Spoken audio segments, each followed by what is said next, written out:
I'm now in character. I will not blaspheme. Hey, I understand that Gatto can't make it. Yeah, he's got family over tonight that are staying over at his house, so he is entertaining and will be missing tonight. So Can I just say that maybe we could make an exception for him because he's usually invisible anyway? We'll just pretend he's here, and then just once in a while you text him and say make a roll. if you want, I can announce his name when he comes up on the turn order, and then just be silent for a few seconds and say, "Okay, that's good," and then move on to the next person. Like, I think that's perfect. That's perfect. He's always he hardly ever sending me messages anyway. He's constantly like talking to you, but he barely says a word to us, unless he's defending himself from one of us. Like no, from attack, or readjusting his armadillo hat. Yeah, I just want him to be able to check in on the recording later. You're like, oh, got it. What do you do? Okay, I got a message from him. Okay, yep. Perfect. Yeah, there we go. All right. Can't believe you're going to do that. That's crazy. Farina was right all along. Especially with your hit points. You're like, I thought she was your friend. I thought Farina was your friend. I thought you were. Never mind. Sorry. All right, so we're waiting for Mr. Phillips before you give the big. He'll be here momentarily, but just a quick update on some of the stuff. I just want to. So we're going into round 3. Everyone has stone skin on, courtesy of Ilindar, I believe. And Farina, actually, due to a fumble, is still suffering under the effects of 1 point of Dex bleed. So she is in a bad way over there. So if somebody can help her out with a little mage heal, that would to turn that off. Otherwise, she's going to continue to lose Dex points. It's been a while. What I got to look up stone skin. Stone skin, and Mike would have this. He would already have it. Plus 10 DR adamantium. 10 DR, yeah. But it doesn't stack with like bark skin, right? If you have a natural armor already. It does. Yeah. It does. It's a DR. It's DR, so it does stack with bark skin. So any damage you take, you just take 10 off the top, Jennifer, and then. Okay. But keep track of it because points. Yeah. Okay. Go ahead. 100. Yeah, it's 10 points per caster. Which is he 11? I think he's 13, isn't he? 13, well, then it would be 130, up to 130 points. So keep track of how many times you take 10 off. 11. Did he get drained? Not yet. I was trying to describe to Les earlier that when I had COVID last year, to equate in D&D terms, it was kind of like being cast weakness on you and then having multiple level drains. Oh wow! Yeah, because I had you got full force. Oh, yeah, he got it. I dodged it. I had we had a scare in our office. COVID Caitlin is her nickname now. Came in and had COVID and started seeing symptoms that night. And of all the times that I go to the office, this is the first time I've been in the office for like 6-8 weeks. I just was like, I'm having lunch with somebody in the city. I'll just go into the office. And of course, I'm exposed to COVID, so I had to take a test and all that stuff, but it came back negative, so I'm okay, and that's good because I was worried that if I had it, even if I was asymptomatic, the likelihood of me passing it to Marla or Jonas was high. Yeah, and Jonas has got to be on the top of his health game right now. We got the Junior Nationals starting on Friday, so I'm driving to Austin on Thursday afternoon. So, but yeah, everything is okay, and we will be going to Austin. Dan, did you get COVID, Dan, or did you avoid it? Yeah, nobody, even in my entire family, got it. Wow, been very lucky. How about you, Chuck? Did you dodge the vid? No, I tested positive for it because a friend of mine got sick. He's an electrician. He had just been over at my house fixing some stuff, and I went and got tested, and it tested positive, but I had 0 symptoms the entire time. Really, nothing. I didn't. No sniffles, no cold, no nothing. And so I self-isolated, or what I like to call lived a normal life for 11 days.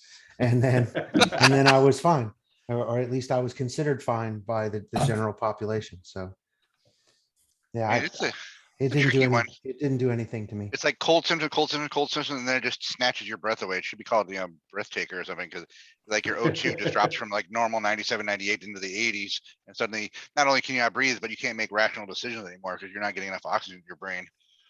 And you're like, I'm fucked. Wow, you had it really bad. Yeah, I had to. I don't know if you remember, but it was a few years prior. Right after Tough Mudder, I got double pneumonia and I was hospitalized for like a week. Remember? Yep. I do remember that. I'm pretty susceptible to it.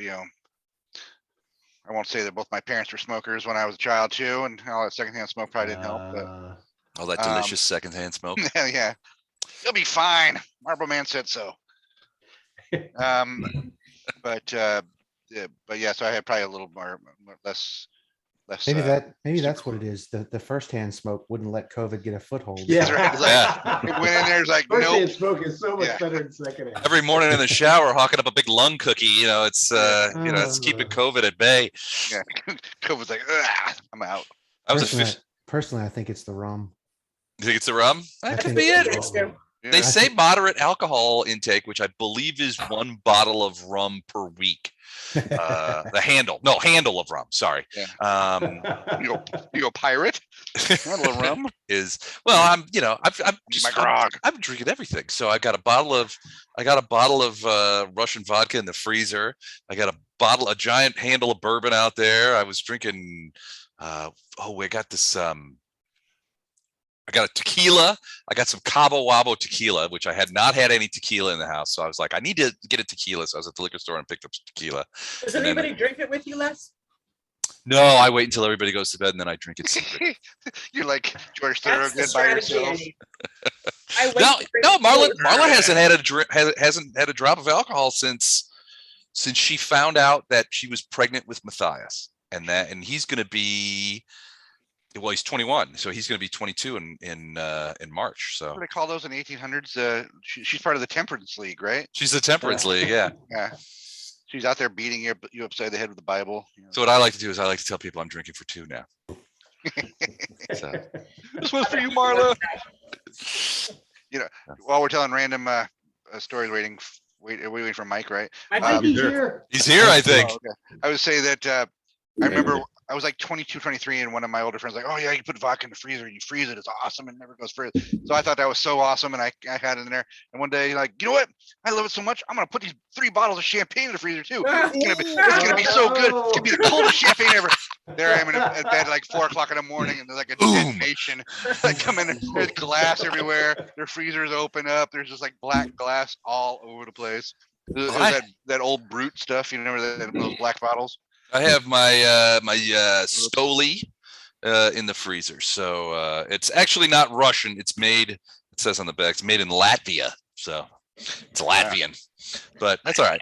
It still tastes pretty good. But yeah, no, that was Bowman actually brought over when we had a play test for that game I was running, the Soviets versus Ice Trolls. We had the play test over at my house, and Tom Bowman, not only did he bring over a bottle of vodka, in this case, Polish vodka, for us to throw in the freezer and do shots of in the traditional Soviet fashion, but he brought a bunch of like Soviet military memorabilia that he has. He's a reenactor and stuff, so he collects all that stuff. And he had a whole bunch of stuff like coats and weird hats, and he had one decommissioned like MPSH 72 submachine gun. It was really cool. He brought over a ton of stuff. If you had a Ouija board, you probably would have had a really huge experience. Yeah, we could have had, but we would never know what the guy was saying because it would be in Russian. Doesn't matter. Yeah, it doesn't matter. Incredibly crazy. I remember I was at this hotel in San Francisco in Half Moon Bay, and I'm sitting at the bar, and I've ordered like a martini, and I hear somebody order a gimlet, a vodka gimlet. I'm like, what nerd orders a vodka gimlet? I look over, it's Les Sauce. They're like, this is before I started playing with you guys. Like, hey, Les, who drinks a vodka gimlet? It was a Sounds good gin now, though. gimlet, by the way. I don't know. That was That's deep. going to rescue you from nerdness. I was deep in my I was channeling Highlander? Roger Sterling. No, Roger Sterling used to go into that one place that he and what's his name went into, and that he would order Wolf Schmidt you're talking Mad Men, Wolf okay. Schmidt gimlets. Yeah. I couldn't bring myself to drink vodka at that point, but a gin gimlet I had, which was nice. They were making them with fresh lime juice too. It's nice. Yeah, it was good. I think I had one with you right afterward. Yep. That's what Matt and I do when we get together. We go in, eat tater tots, drink drinks, and make fun of people. Pick up men, as Eric. Oh, sorry. Sorry about that last part. Les. Sorry. Well, I mean, each other maybe, but that's about That it. one bar I took you for, I should have was like called Popcorn or Rainbow or whatever it was. I do remember that. And you were There's the a lot bell. of guys here. You were the belle of the ball at that place. I'm there in a suit, looking sharp. Nobody's paying. I'm getting zero attention. You got people coming over, man. Yeah, It's a teddy When- bear when- fight. When you got it, Les. What can I I say? know he was giving off the vibe, man. I couldn't deal with it. I couldn't hang. All right, so let's play On that note, a little Pathfinder.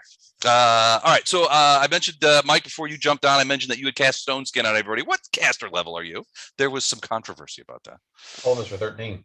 13. All right, so 130 points on the Stone Skin does stack with Bark Skin, and Farina losing 1 point of Dex per round from bleed from that vicious fumble that she had last time. But then we go into round 3. Close the door. My door is closed. Close it anyway. Oh, That was okay. the dad voice, not for you. I gotcha. We go into round 3. There's been some significant slaying. A bunch of fly-headed Coloxi demons are down on the ground. The others are starting to look a little nervous, and certainly Orengofta is unhappy. The fact that you guys wouldn't buy into his idea for him to teleport you directly to get you into the prison as prisoners and then have you take it over the thing. But part 1 was great. were Part okay 2 with of the that plan, part. yeah, part 2 is planned. That's where the flaw was. Yeah, that's the hang up there. well, he was. I mean, come on, he's not going to be able to. I mean, you don't nail you don't see directly into people the coffin, and I'm going gonna into shovel dirt federal over you. prison festooned with weapons. I mean, Says who? Yeah. well, I've only been in prison a couple of times, but they never let me bring in any weapons. I had to make them there. Your ramen shiv. Yeah, I shaped a loaf of bread into a rudimentary glaive. Wasn't a very good glaive, but you know. No, well, I mean, but He was able to trip that guard and get out. But yeah, so you guys are fighting that guy. He is enraged essentially, and he's just flipping out. He's not happy with Bardos in particular, so he is trying to get through to there. But there is a servant demon in the way, which he is probably going to crush his little fly skull here in a minute. Any questions or issues cropping up before we jump right back into Side note, those fisticuffs? Coloxi a lot tougher than I thought they were going to be, but I'm glad we're making progress on it. They're boogers, man. They are not. I mean, you guys are. We they're- dispatched the first ones easily, but I wouldn't say we. I mean, Fletcher tore them Fletcher apart. did, yeah. Ah, Well, and he's making a fair amount of mincemeat with these guys, so I think he's got 2 down so far. But no, they've got a fair amount of hit points, and their armor classes are relatively high. They're, as demons in this room go, they're the weakest. But that doesn't necessarily mean that they're weak. You're on a demon plane. These guys are tough. We need You like know, an attaboy. They need a skill in Pathfinders, like an attaboy skill, where somebody else is just doing great, and you're like, "Yeah, get him! You're doing great, buddy." So Like, they do have that. My Hard. character in Bob's Death Campaign has it. It's called. Oh shit! I gotta remember this now. Hold on. Where is it? I have to go back to my files. I didn't know there was actually a thing. I have files. Inspiring. It's a trait. As a child, you learned the power of a simple expression of faith in another when you gave a hero the inspiration to fight on in the face of terrible odds and save you from danger. As a standard action, you can speak words of encouragement and grant a +1 morale bonus to an ally within 30 feet who can see and hear you. The ally can use this bonus on any D20 roll of their choice before the start of the next turn. Yeah, that's something I want to pick up sometime. It's The Fletcher attaboy. You're doing great, Fletch. you're doing great. And sometimes I'll do that. So in Bob's campaign, I'll be like, "Go get him, Tiger." That kind of thing. And it's +1. Boom. Do it. All right. All right. Any other questions How or long is Blessing of Fervor up yet for? so? Blessing of Fervor is so it's got 12 rounds to go. And once you use it, it's done, right? Or is it per No, turn? Every round you get to choose Every how you want round. to use it. Every round you get to Gotcha. choose. Got for it. another 12 rounds. Awesome thing. It is awesome. So for you guys, not necessarily for me, but it's kind of shitty for me. But okay. All right. Is everybody ready? Was Otto in that Blessing of Fervor? I seem to feel like he was not. If I recall correctly, there was a little bit of rejiggering and everybody was in it. Yeah. If I recall correctly. Does that sound right, Yeah, Chuck? that's why I moved. That's why I'm closer to the bad guy than I would normally be. Oh, okay. Awesome. You're There was- actually quite close to him, aren't you? there was some moving around to make sure that everybody got included in that. All Don't right. stand Blessing of Fervor. Got him. All right. So first things first, into round 3, Servant Demons. You hear Orengofta yell to the Servant Demon in front of him, "Get out of my way!" And the Servant Demon is going to take a withdraw action and fly upwards into the air, and doing so as not to provoke. So he is going to go straight up. One About that's in front of Orengofta. Orengofta. Yeah, the one right in front of Orengofta. So Okay. he's going to go up 50 feet. Whoops. We'll just mark that. Oh God, you big poo. There we go. So he's going to go straight up 50 feet. Seeing him do that, this other one is going to do the same thing. He's going to do a withdraw action, and he is going to go up in an arc away from Flashheart and not attract an attack of opportunity. He is going to come up because he's doing a sort of parabolic arc. He's only going to be about 40 feet up on the up in the air, but they both will do withdraw actions using the entirety of their turn to get up and away from their current interlocutors, especially, frankly, Leg Chopper. He's a problem. All right, Gatto's up next. Okay, great. We'll let that. So that's it for Gatto. Lothar, what are you doing? Hey, why does my coin purse feel lighter? I'm gonna move to here. And then Coin I'm purse a going- euphemism. And then I'm going to burst. All right. It gets everybody. I think it gets everybody, even Baru. Yeah, it gets everybody in my party, and I'll omit the other people. So, All right. Thank you. 28, 28's pretty good. and that should stop any bleed issues. That will take away the bleed from Farina. So she Oh, for the is, dexterity? Wow, thank you. it doesn't cure your dexterity, the damage that you took last round. So you're still down 1, but Okay, it does stop it from bleeding out. So good. Thank you, there. Lothar. All right. Good Yeah, job, thank Lothar. Siggy's gonna move over here next to me. Okay. All right. Next up is Flashheart. All right, so I guess still got one of these buggers right in front of me here, so I'm gonna. put her No, down. he flew up in the air. So he's 40 feet in the air and actually When did he fly flying in the away air? from you. I thought Yeah, that's the one that flew away. Yeah, they both did. So this one flew up and over, and he's kind of like That's- going in this direction. That's why I asked you. So I don't know if it applies if they fly, but I have step up move. So if they move, I move. Well, he flies away, and he used a withdraw action to do it, so he does not provoke. All right, so I have a clear runway to Orengofta if I want to go do a charge. Well, yeah, you do have a clear. I mean, you could maybe get behind Fletcher and like push him towards him or something like that. I don't know. That's plan B, but plan A is do a straight charge and do my paladinly duties to fight demons. So All right, now he has reached. Let me check and see what it is. So crossing that space will provoke. wait, am I flanking him if I'm charging too? Because he's already got people in front of him. No, you're not flanking him there. He's got a wall behind him.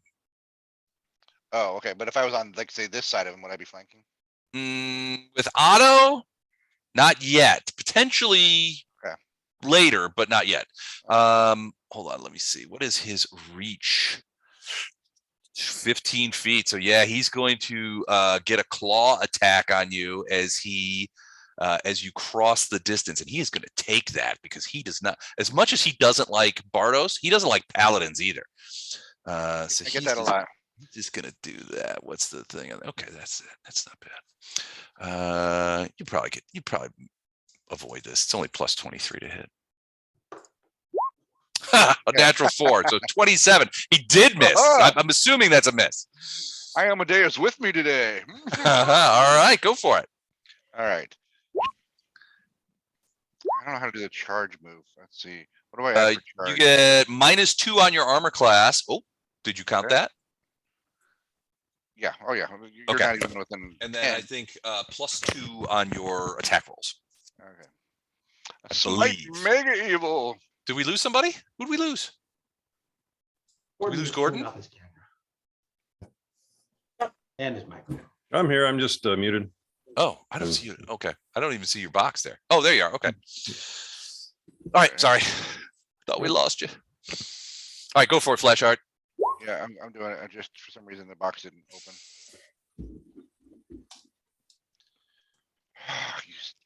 Don, where are you when I need you? Stupid. He's Thing with his won't work. niece. He's right there, man. Can't you see him? Yeah. Ah.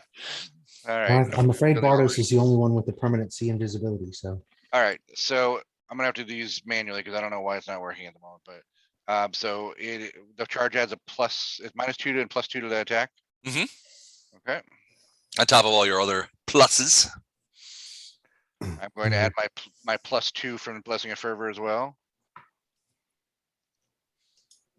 Nice. Ooh, 45. Let me see if that's a hit. That is indeed. You scare me if it wasn't. All right, and then let me do the second attack, which is minus 1, 2. You did a charge. I don't. Oh, Oh, you're yeah, you're using right, blessing. right. Wait. Well, you don't get an extra attack for Yeah, blessing you're of right. forever. So just the one. Correct. Just charge, right? Okay, and then do the damage. Sorry, had to go old school here. It's a shame that DR is going to take care of all this, though. Just kidding. Just kidding. I'm not kidding.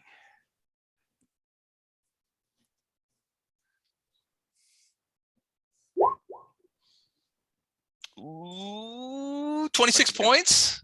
That's a really lame roll. That is kind of a lame roll, but I will take it. All right, and it does pass through DR because of radiance and goes in there. He screams as radiance roars as radiance touches his flesh and draws his purplish black blood, which begins to come out. I'm gonna pull a Ramirez here in the Highlander. It burns, yes. That was the Kurgan, wasn't it? That said that, or was I it think, Ramirez? No, I think it was Ramirez when he hits him in the throat, right? Because then the rest after that, Kurgan's got the scarred up throat. Oh yeah, he has to. He like backs away. yeah, you almost got him. Ramirez is gonna win, and then boom. All right, so that is Flash Art way too close. So a couple of things are going to happen. So first off, as a free action, he is going to start another Unholy Nimbus. So you see, those of you who are close to him, you see his these purplish gray brown lights start to wrap around him and flash and stuff like that. It's an epileptic's nightmare. And then you know from last time that is going to explode outward next round. Next, he is going to. Well, he's going to have to cast it. Well, are these spells? I guess they are. They're spell-like abilities. Does he have to make a concentration check for a spell-like ability? Probably. You mean to avoid an attack of opportunity? Yeah. I thought spell like abilities gave you that's the perk. If it's a spell-like ability, typically it's still a spell. It's still a Still requires, spell. like gestures and stuff like that for it to happen. He can just do it, without. He just doesn't have to memorize He it, doesn't kind have of to thing. memorize it, and those are either at will or so many times per day or something like that. Right. I don't want him to take an attack of opportunity that could interfere with. Well. So then you'd have to do that casting. You kind of like do the casting defensively. Casting defensively, which is he would have to make a check, right? Hold on. Or Yeah. you could just have him do nothing to avoid the attack of opportunity. Great idea. He could just stand there. No, I'm going to do something really unpleasant to Flash Art. Why? You were there. Standing here. Stabbing you with a friendly holy little- sword. It would be helpful if I could spell defensively. All right, concentration check is 15 plus double the spell level. Okay, in this case, the spell is Feeble Mind. So let's see what happens. Spell level is 5, so 15 plus 10 would be 25. So he's going to cast defensively. He gets, hold on, let me check his concentration.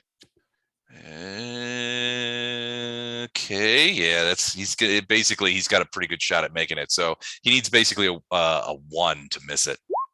Oh, and he got a natural 20. So he casts defensively Feeble Mind onto Flash Heart. So Feeble Mind is a great spell. The target's creatures, if you fail to save, and the DC is 20, so you have to make, and it's a I think a will save. It's a will save. Will negates. Target, if you fail to save, your intelligence and charisma scores both drop to 1 permanently until What? healed. Okay. Permanently. Whoa. Will Really? save. All right. Will What's save. the DR? What's the DR? Do I get to know? DC 20. Not that bad, but will saves are tough. Will saves could turn on you. Oh, okay. We'll do it. All right. Is there anything else he can do since he cast it defensively? I don't think there is. You're in So, trouble now because Fletcher leg chopper is up. yep, leg chopper's up. What do you say, Fletch? I The need other some rule clarifications. Sure. So, because now that I can fly, can I charge a flying creature, right? Yes, From the absolutely. ground and fly We straight up. that it's not in the rules, but that's canon set by actually in this game by Storm. So Okay. Can I charge a very tall creature, like say this guy, who's very sure. I Charge. mean, Yeah, as long as you can get there. The charge is just moving quickly to your target right? and Because technically speaking, using this some dead of that body's in the momentum to way. increase the attack. no, that Kalaxai is on the ground, so he wouldn't be in your way. He would be if you were Correct. running. If I But if you're tried to talking charge about on like the leaping into ground, the air and right. flying over to That's him, exactly it. will not impede you. All right, then that's what I'm doing. So let me just make sure how tall. So he's huge. So huge creature. He's probably in close to 22 feet tall. So he's a big boy. Okay, and that's where I'm going to be. All right. So wait, you got a green circle. Does that mean you're still, Oh, You're are you still stunned for stunned? them. that Yeah, was my we're last we're round, though, dazed. so now I'm dazed good, for but a I round. can't do anything this turn. Okay. Ha In his mind, he's having a battle though. His I mind, the know what I battle. want to do. He knows what he wants. That's half the battle, really. All Yeah, right, visually. Farina. You are not the secret. bleeding decks anymore. Your back feels good. So grateful to Lothar. So grateful. So I'm going to use Blessing of Fervor to speed up Otto Okay. and move him outside of an attack of opportunity back to here. And he gets an additional 30-foot move rate, so that should get him there with Whoa, is he making a big loop? Yep. All right. So he's got 15-foot reach. So coming back to there will provoke. Now he could exit the other way and then He did it loop once around. already, Les. He's Oh, already that's out, right. so- I don't wait. Let me Unless check he's and see got if he, multiple. Unless he has multiple. I'm looking. Improve critical, improve. No, he does not. All right. So he already did it. Yeah. So you're fine. Okay. And then he's going to make one attack. Okay. Mm-mm-mm. He's One biting him bite. on his giant ankle. One bite. His giant ankle. Otto, don't put that in your mouth. You don't know where that's been. Mhm. Oh, natty Oh. 20. And a 20 to confirm it. That will not confirm, but that is a hit. With exploding dice. And remind me, does Otto's teeth count as a holy weapon? No. So Okay. I gotta get past DR. You got to get past DR. Okay. They're not holy. Exploding dice is maximum. Is that correct? Yeah, you could actually pick exploding dice on the thing. Pick compounded. Compounded. Okay, and then just put in my normal attack. Yep, and it will automatically explode the dice for you if you get them. Ooh, no. 14 points. Okay. Yeah. He Okay. did get a little bit through, so But that's that good. gives Farina some great pluses. That's true. So Farina is now going to take her shots. And Farina's arrows are indeed DR piercing weapons, aren't they? They are. Oh, I hate that. I hate it. Okay, so So you're gonna take plus to hit or the extra attack? 22. I'm taking the extra attack. Sweet. I hate that. Get him. Get him. All right. 41's a miss. Ooh, Oh, it's a hit. ooh. Oh, but there's a 1. Let's roll to potentially confirm the fumbleoni. That happened last 38. That's an before we- unconfirmed fumble, so it's just Okay. a miss, but that does stop your turn. You did have 1 hit though, and that's the 2 arrows, right? That's the double Uh-huh. on the first That- one. So go ahead and Didn't roll that happen those. to you last time, Farina, too? Yeah. She Mhm. fumbled That's like- why she has the damage. Yeah, she fumbled. That's why she was getting the dex damage. So it's double, so it's 4d6, 8d6. Who gave you the cursed monkey paw? I have no idea. Lothar gave it up years ago, and somehow it's landed on my desk. Think,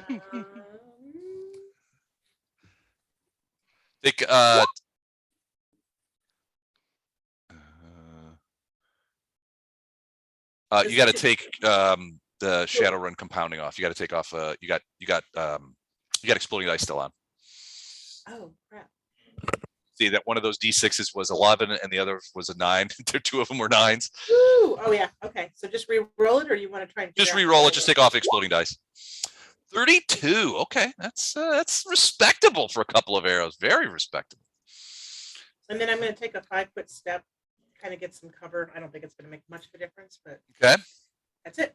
All right, Ilindar and Storm. Yeah, take one of the numbers off Storm. Okay.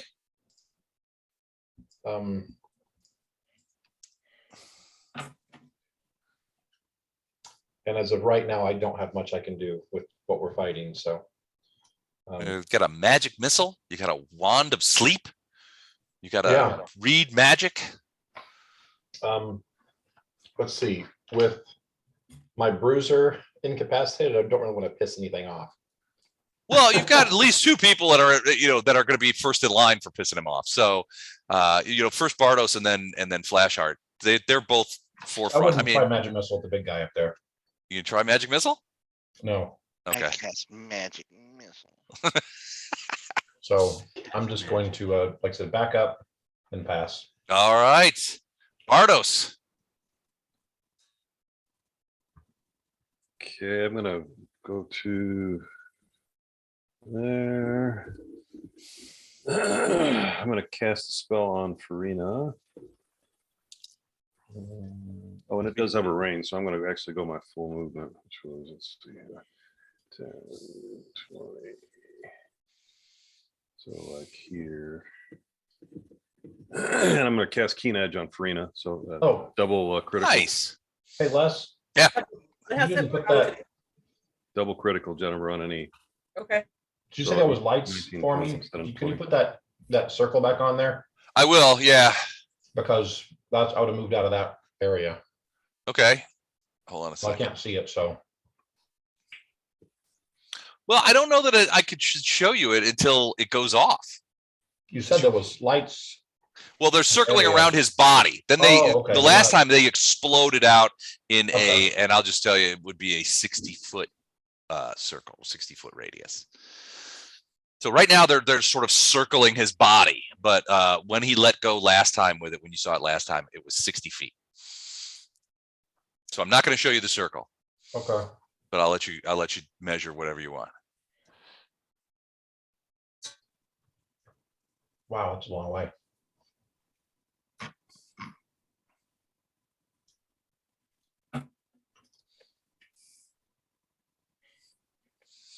Yeah, I can't really go out by myself, so. Did you scoot?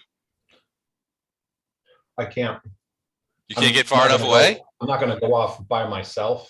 Mm. Because I've got 2 bugs flying around up here, so. Give me a perception check on those 2 bugs as you look up. Okay.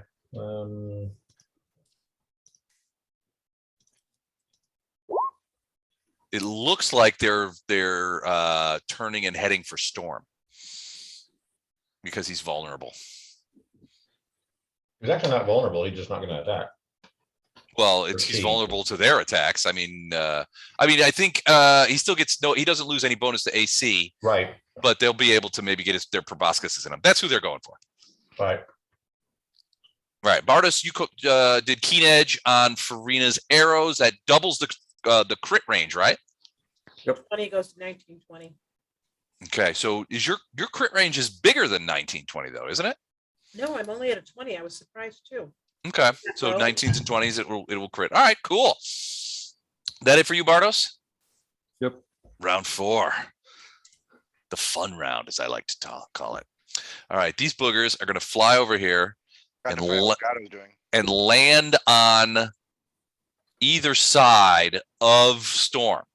They're landing on our body, but they are giving each other flanking because they love to do that, and they get sneak attack damage when they do it. So they will get a single attack, which they will bite, which is their siphoning attack. And here comes from one guy. Oh, and this is let's add +2. Was it +4 for flanking, isn't it? +2.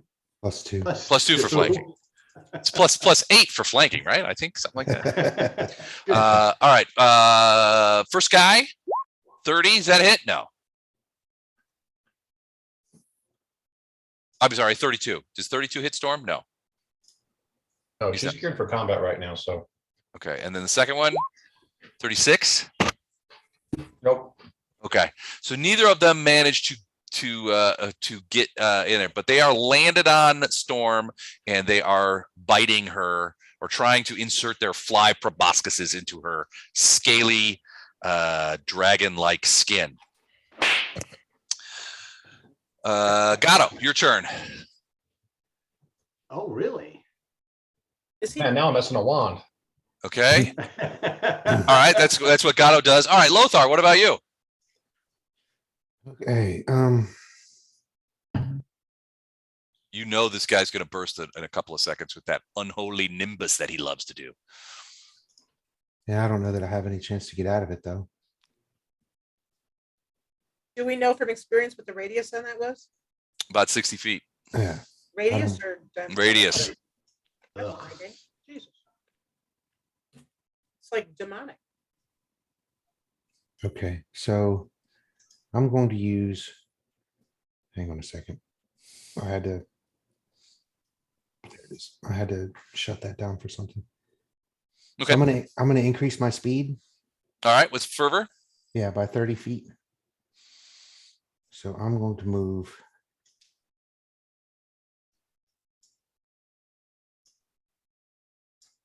to here, which I think should be out of range of whatever his blasty thing he's gonna do. Okay.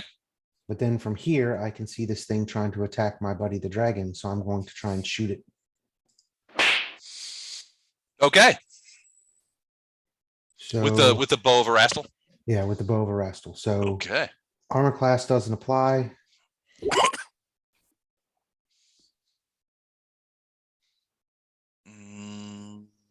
Is that a natural 1 I see there? Yeah, I'm trying to figure out why it rolled. It shouldn't have rolled 2 things. It should have just been 1. Because I think no, I should still get 2 attacks. So anyway, we'll do that again. Well, if you want, you could. Okay. Well, that'll do the first one. So 32. If 32 is a miss, then it's a fumble. If not, then it's just a miss. 32, it would have been a hit, so it is just a fumble. Okay, so I move up there. I try to shoot 2 arrows at the servant demon and miss. Okay.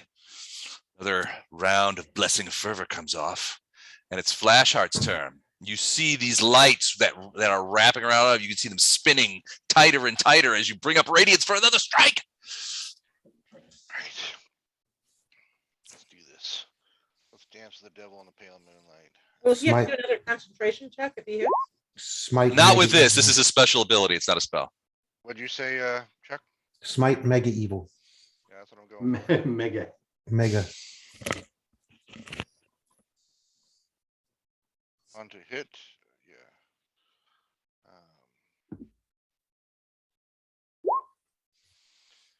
I don't know why I did that. I think I'm only allowed to do that. I don't know how I did that. It said, That's nice. all right. Don gave you some cool stuff. I'm gonna have to look at these macros. Just, Yeah, just, I need to he didn't remind tell you. him apparently how to use them. He's got some cool shit. He just doesn't know what to do with it. Whatever you do, don't press this button while. I'm Don't doing press that. this button. Don't do it. And you have to Alright, decide. Here we go. composite short bow. What the fuck? Why would I hit a composite short bow? Can I try that again? Sure. Take all the time you need, man. Composite short bow. I have a composite short bow. How many times do I ever use it? Never. I've never seen it, but you also need to pick whether you're going to take an extra attack or +2 or whatever. So How about it? I gotta say, I'm really intrigued to see what comes up next. mhm. Yeah, With his whip. Divine bond Ugh. effect. So first thing that pops up, and I've never seen this till tonight. Input value, divine bond effect to hit, axiomatic, defending, flaming burst. of speed. So I said to hit, like that's what I'm trying to do, and it comes up with this divine bond thing here. Okay. I'm like, Oh, okay. it's if you're enacting divine bond. Okay.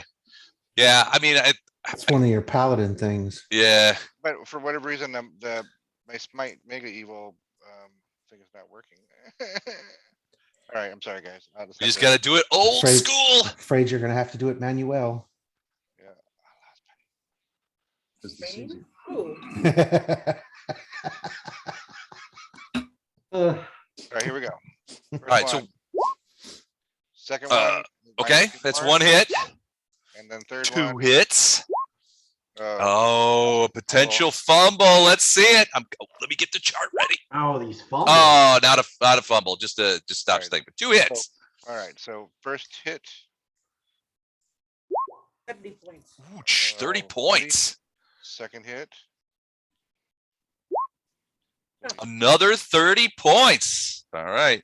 And that goes through DR. Orengofta did not like that one bit. Rules question for you, Mike. If I cast Feeble Mind at Flash Art and he makes his will save, if I have it where I can cast it at will, can I cast it at him again and try and Feeble Mind him again? Yeah, unless it says that they're immune.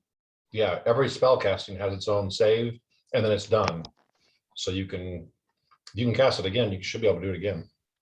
All right. Like there's some abilities like fear effects and stuff like that, that once you make your Right. save, you're immune to it. You're immune to it. But But this I seems don't. more like an actual attack spell, which means every spell cast has its own save. And Will negate. So a creature. Okay. Spell remains. Okay. Creature that can cast arcane spells takes -4 penalty.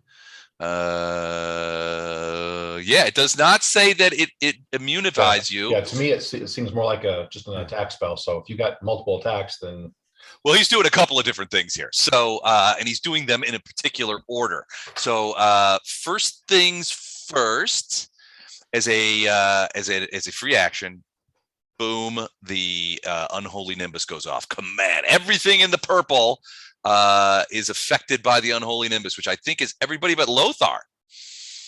Yeah, And Mike, I'm sorry. kind of surprised that you didn't use your blessing of fervor to extend your speed.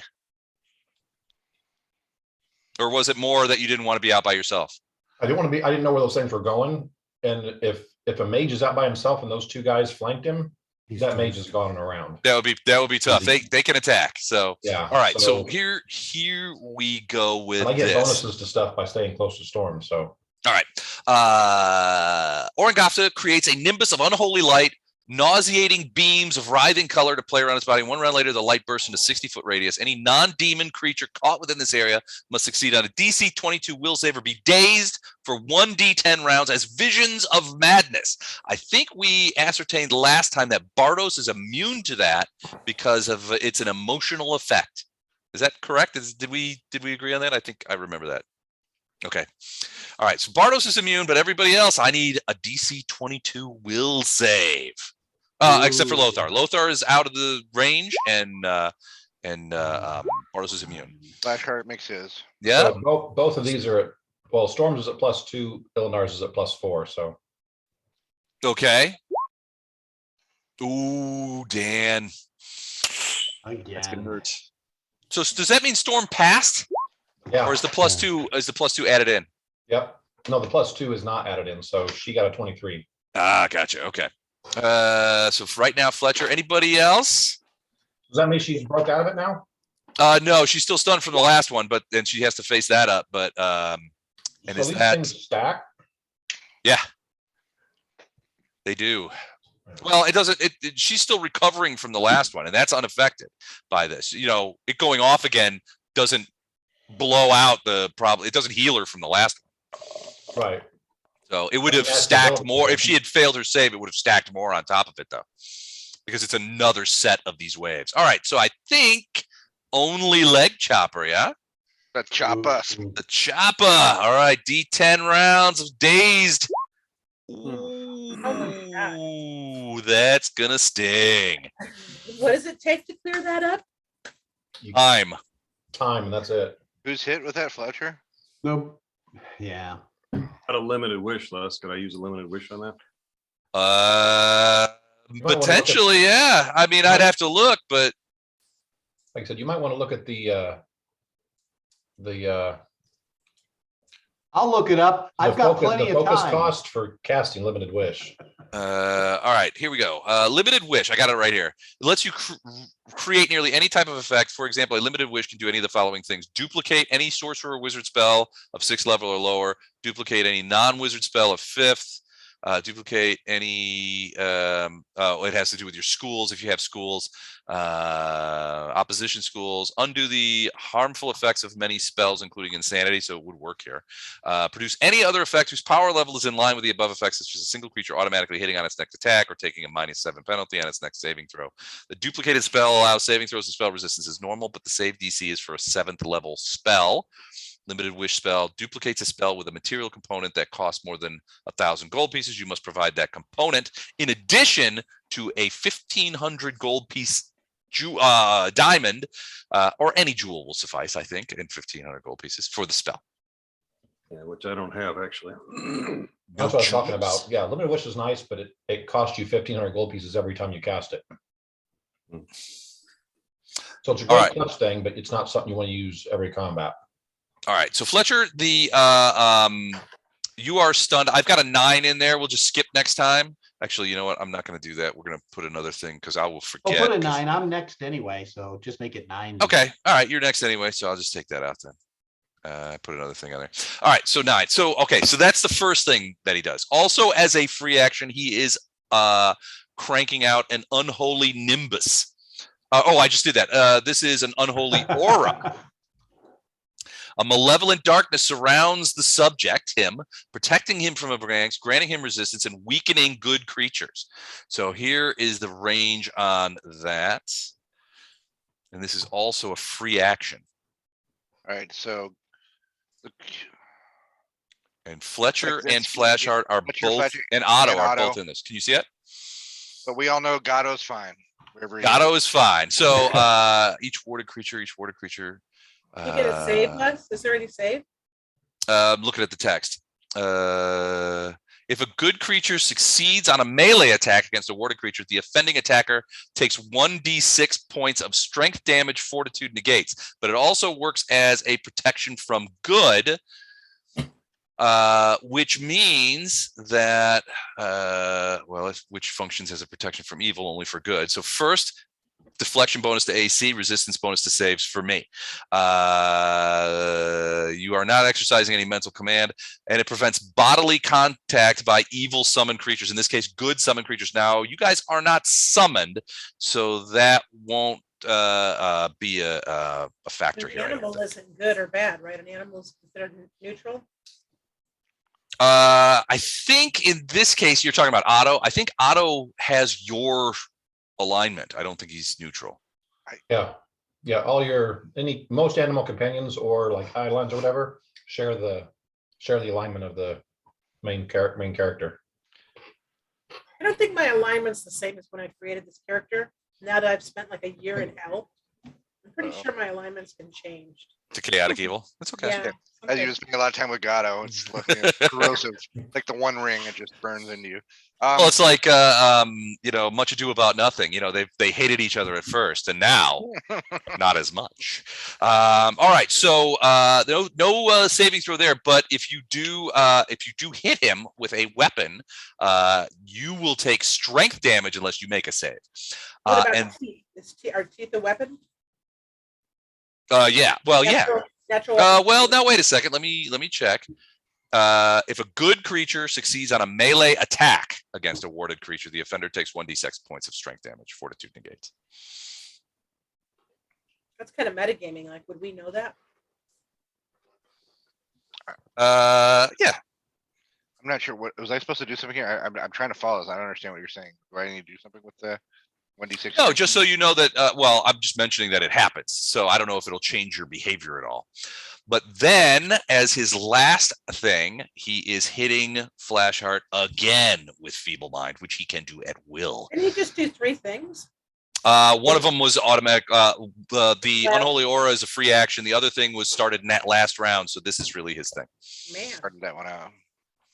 Now, he would need to roll another DC check to cast offensively, which will take the rest of his round. So I'm going to do that. Made it. And so he will not provoke. And then I need a DC 20 Fortitude save from you, Flashheart. Otherwise, you get feeble-minded. 32. Dang it! All right. I've been taking feeble-minded powder for months. So develop community to hear this.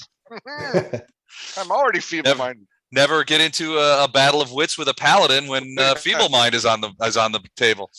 All right, so that is Orengofta. If you cast defensively, you don't get to move, right? I think you might get a 5-foot step, and that's it. Not really worth my time. No, he's going to stay there. And that is 5-foot step so I can stab you again. all right. Fletcher continues to be dazed, hit hard by the visions of madness are dancing in your head, Fletcher. Visions of madness. Which for you, can I quick kind do of a short rules trip. check? Sure. Okay, quick do a rules check because I was researching about dazed. Mm-hmm. But this is metagaming a bit too, so maybe I Okay, shouldn't. that's all right. We allow it. We love Okay. metagaming. So it says it's an incredibly hard thing to remove. Very few things remove it. Heal Correct. being one. Also, a dazed mercy heal removes it. But I was wondering if protection from evil, which Mhm. causes a second save against. So that would not work to help with Feeble Mind, and here's why. Feeble Mind is not. feeble mind, He's not dazed. feeble mind, he's Yeah, dazed. come on, he dazed. Oh, dazed. And now, in particular, this daze caused by the Nimbus says that I have visions of Madness in your head. That's why Madness. Bardos is immune to it because he doesn't get mad.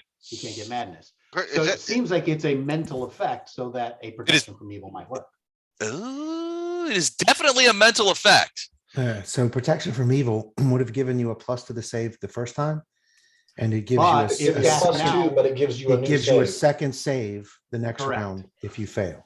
The subject Got it. immediately Okay. receives another saving throw against any spells or effects that possess or exercise mental control, including enchantment charms and enchantment compulsions. Awesome. Let None of me. this is fear-based, right? Because I have. Les, how about the dispel magic? Would that do it? Sure. Dispel magic would absolutely do it. Okay, good. All right. So I just wanted to ask those questions so I understood. I'll try dispel magic next time. And Okay.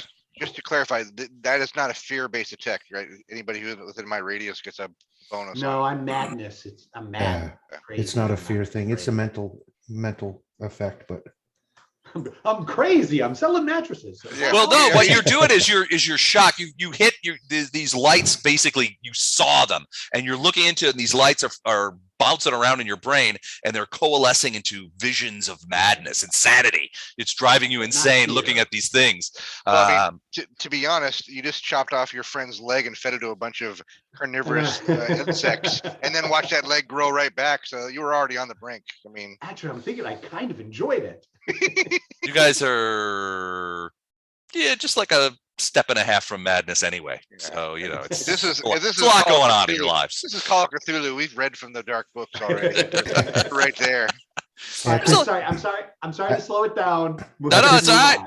at No, this this- point, you're considering selling mattresses for an insanely low price. Not just half off. The newest store in Alashanera, crazy Fletcher's mattress shop. All the while making the worst commercials ever put on television. We The are prices are shopping- crazy. Next We are time we go shopping mattress prices. shopping, I'm not going to be able to look at the mattress shopping sales guide the same way. I'm crazy Fletcher. My prices are insane. All right, Frida, you are up. All right, so Otto I understand that Otto's probably got a risk of taking a D6 to his strength. That's a Uh-huh. possibility. So that's If he's good, is he good? Is what? So what? If he shares your we're alignment, we're neutral good. Yep. Yeah. All right. Well, we're still gonna try it. All right. You can always limp away. So here's a bite, Ooh, that's a hit. and here is 2 claws. Don't forget the extra bite for the blessing of fervor. Oh man, yeah. So Oh, one claw misses, the 35 claw hits. So I get another bite. Okay. Yeah, blessing of fervor.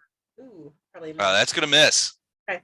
So you got one 2 bite, hits, which means we're gonna need 2 fortitude saves because it's for each melee attack. Can I do damage first? So I can Sure, just absolutely. before I feel Absolutely. bad. Okay. Mm-hmm. Because I'm sure chance exists for feeling not so good about this. How you feeling? Not too good. But Otto couldn't resist the opportunity. All right, how much damage you do? 15 on the bite. Okay. And 15 on the claw. Okay, can do. All right, damage is assigned. Now I need 2 fortitude saves, one for the bite, one for the claw. The DC here is 23, and for each of them, if he fails either of them, that's 1d6 strength damage. We might have to come carry the limp cat away, huh? Okay, here we go. 28 is a save. Ooh, 21 is not. 6 points of Les, strength damage. really? Ouch! Les, did you have to roll a 6? I'm Okay, sorry. so I can just take my adjustment to my strength and knock it back, right? Yep, but it will have penalties to hit, or well, not to damage I'm anyway. it on the TOS sheet, so it should affect everything. Just for the sake of the recording, Cool. Les hates cats, apparently. I hate cats. I've had it. I've had it with them. Ability Okay. damage. All right, let's take a look at that real quick on strength. Ability damage. Damage to your strength score causes you to take penalties on strength-based checks, melee attack rolls, weapon damage rolls. The ability damage also applies to your combat maneuver bonus. So I'm not sure what happens if you get to 0.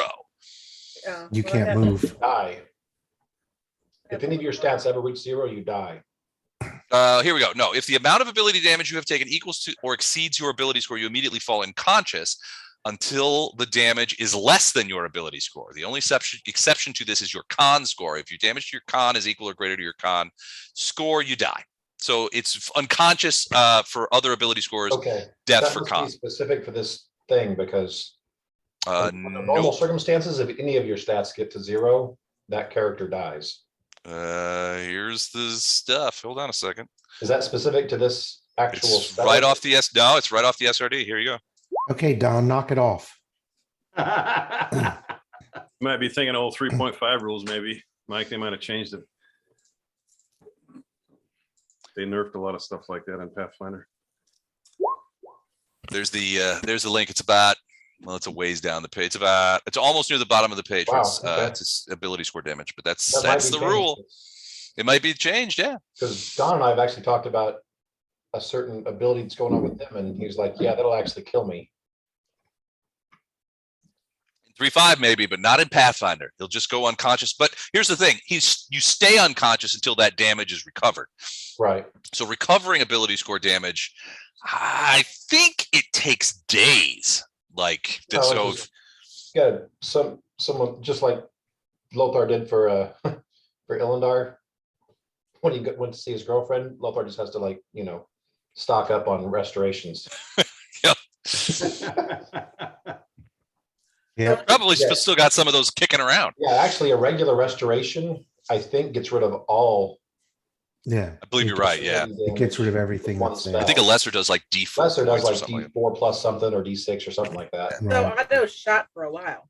Is that what I'm hearing until we get to a restoration or something? Well, yeah, it's going to be, it's the ability score damage stays until gone. So I think you can heal, and I'd have to look, but you'd have to, I have to check. I think you can heal it, but it's like it's like a day of rest per, here we go. That's fine. That's fine. We can figure that out later. It just tells me what I need to know. With Yeah, regard. restoration cures it all in one spell. All in one whoop. All right, Farina's gonna take her shots. Okay. Let's see here. So that's not so bad. All right, let's have a look at these shots. 24 is a miss. 31 is a. I got to check because his armor class got better. Really? Remember your Yeah. flanking, Jennifer? Yeah, I got all that added in. 31 is a hit, but just barely. 35 is a hit. 27 is a miss. Okay, so that's two. Two hits, including not the first one, for just 2 arrows. Right, just 2 arrows. Got it. So 4, that'd be 8.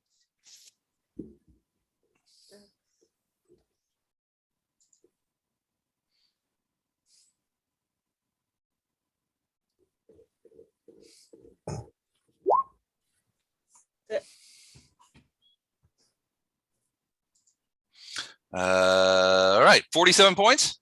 Yep. Okay, that's pretty solid, man. Those arrows are just sticking in him. He is not a happy boy about any of that. Okay, is that it for you, Farina? Uh-huh. All right, Ilindar. Gonna cast protection from evil on Storm. Okay. Which Protection. she's gonna be added at the end of this turn anyway, but if she makes her save this time, then she'll get this round to act. Yeah, I think it will get her a new save. So, okay. So, I think that will work with Fletcher as well. so then it's +4 this time. All right. The DC on this was, I got to check. So 28, she made it. 22. Yeah, it was a 22 will save. Did she do a will save? Okay. All right. So she is She's free. unhooked. So she's going to tear into the one that's up and to the left. Okay. One bite. Oh, Christ. All right. 34 hits. 42 hits. 30 hits. All of these hit. So whatever the thing. Now the creature is actually on Storm. So I don't know you can trip, but all of that damage. Let's take it. Let's go ahead and tally that up, shall we? So 41 for the bite. Gross. These guys are, I gotta say, Otto and Storm are altogether too free with biting demons and gross things. I would be very reluctant to It's do with what they do. So the 41 plus 31 for the next one. And then 36. 36 for the one after that. And then 26. 26. And then 18. 18. All right. So let's go ahead to 8, 14, Go ahead and just kill 22, Replace their teeth with titanium like 6, they did for Bin Laden. 9, 120, 140, 152. Yeah. He goes flying backwards and lands, skitters away in a pile of fly guts as he lands there or over there, sort of heading in the direction of Lothar. Quite dead, torn in pieces. Okay. The other one looks a little bit like he's going to leave a little fly shit somewhere. All right, is that it for you, Ilindar? Yes.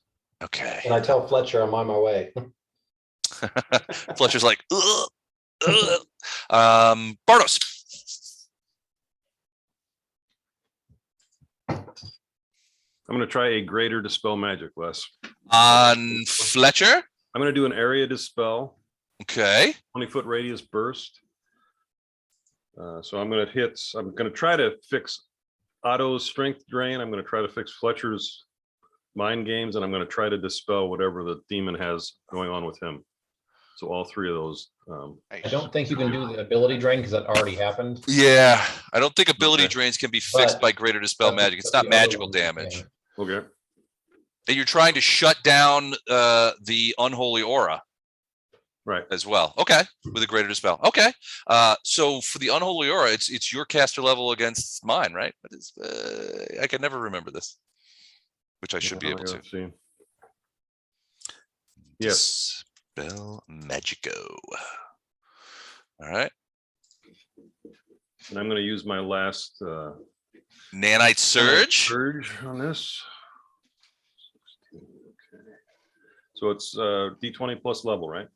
D20 plus your caster level versus 10 plus caster level or spell level plus ability score, I believe. Hold on, let me make sure. Caster level. It's 10 plus my caster level. Yeah, that would make sense. Greater dispel.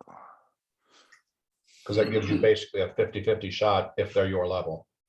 11 plus the spell's caster level. Sorry. Okay. All right, so let me get this caster level.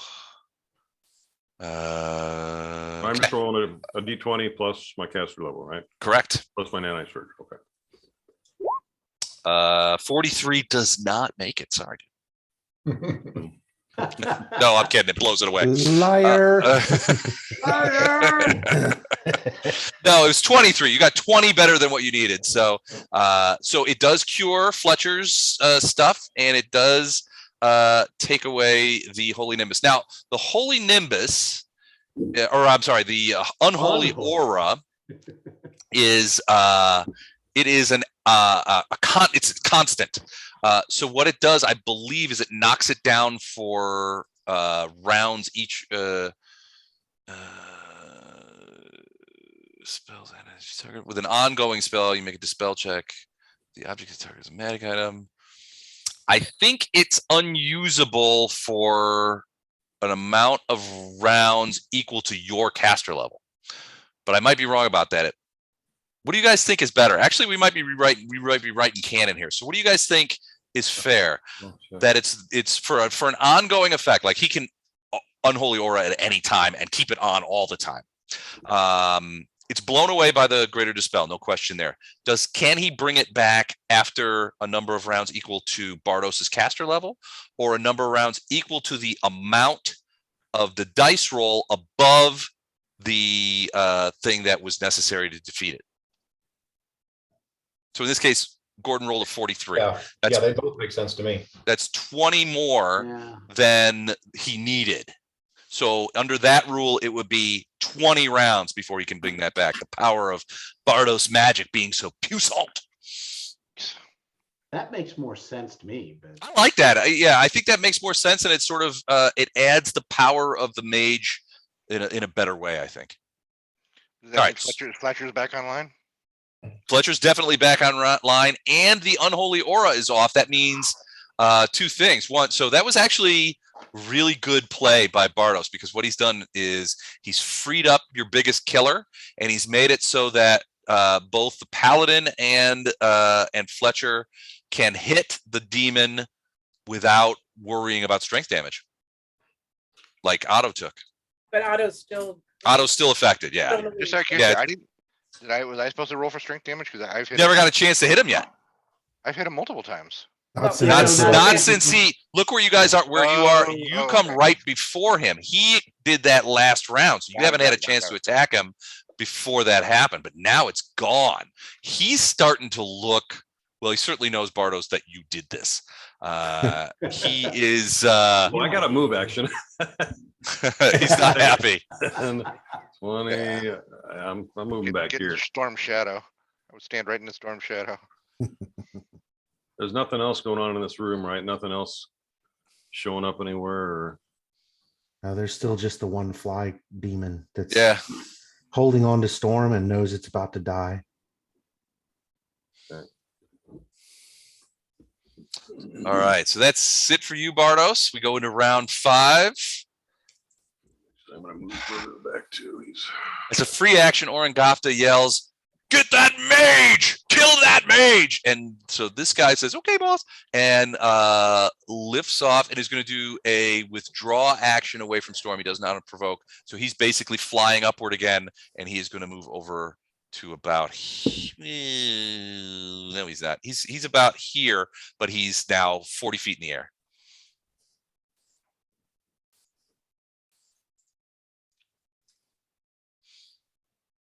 All right, let me do Wait, this. who's it? The demon's 40, not Orengofta. No, Orengofta would use a free action to tell the demon what to do. Got it. Okay. Here we go. There we go. Cool. So he's up in the air about 40 feet and he's arcing sort of in a parabola towards Bardos. Lothar, you are up. Siggy's going to use his 80 feet movement to get here Okay. and cast Restoration on Otto. Whoa. Okay. Well, I'm going to cast Restoration. I'm just going to send it through Siggy. Sounds good. Whose 5 foot is that? That arrow? Not mine. I think that might be Otto's. Is it Otto's? Okay. Blue, so it's Farina's. I don't remember putting that there. I'm sorry.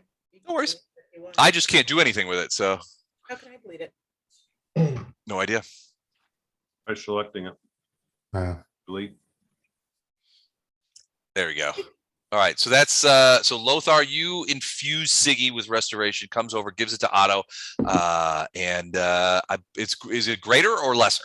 It's full restoration. Full restoration, so it will remove Restoration. all of that damage. Yeah, it cures all temporary ability damage, and Okay. it restores all points permanently drained from a single ability score. Okay. You All ever right. seen a black leopard hug an owl? It also eliminates any fatigue or exhaustion. So, Wow, this Black Panther just hugged that owl. and the owl sitting on the cat's back, going, "What the?" It's doing that like head Doing, yeah, thing. turn the head thing all the way around, the big giant eyes. Hug lightly, no claws. All right. Can you do anything else? You want to move? Maybe I- run closer. Maybe just run up to the Nalfshini and just and Orengofta and hit him. No, I can Maybe move. punch him. I'm going to move to here,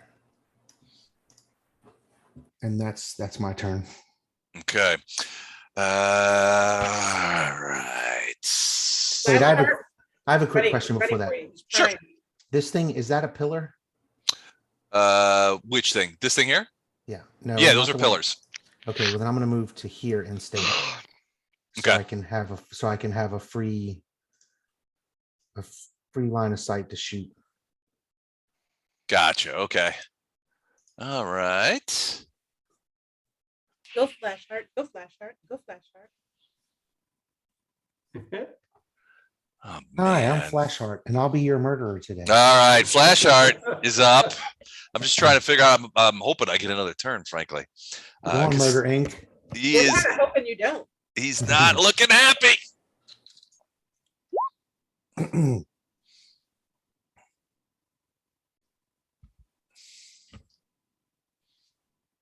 And Blessing of Fervor is still up, by the way, Fletch. So you can either use the extra attack or the +2/+2. All right, worked. Yay. Oh, there we Okay. go. 39 is a hit. 32 is a hit. 37 is a potential crit. And 35 is a hit. You want to go ahead and give me a confirmation of that hit? It's I'm not already in hasted. there. I'm not hasted, so that It's already in there. 40 to confirm a critical hit. Sorry, that's not really.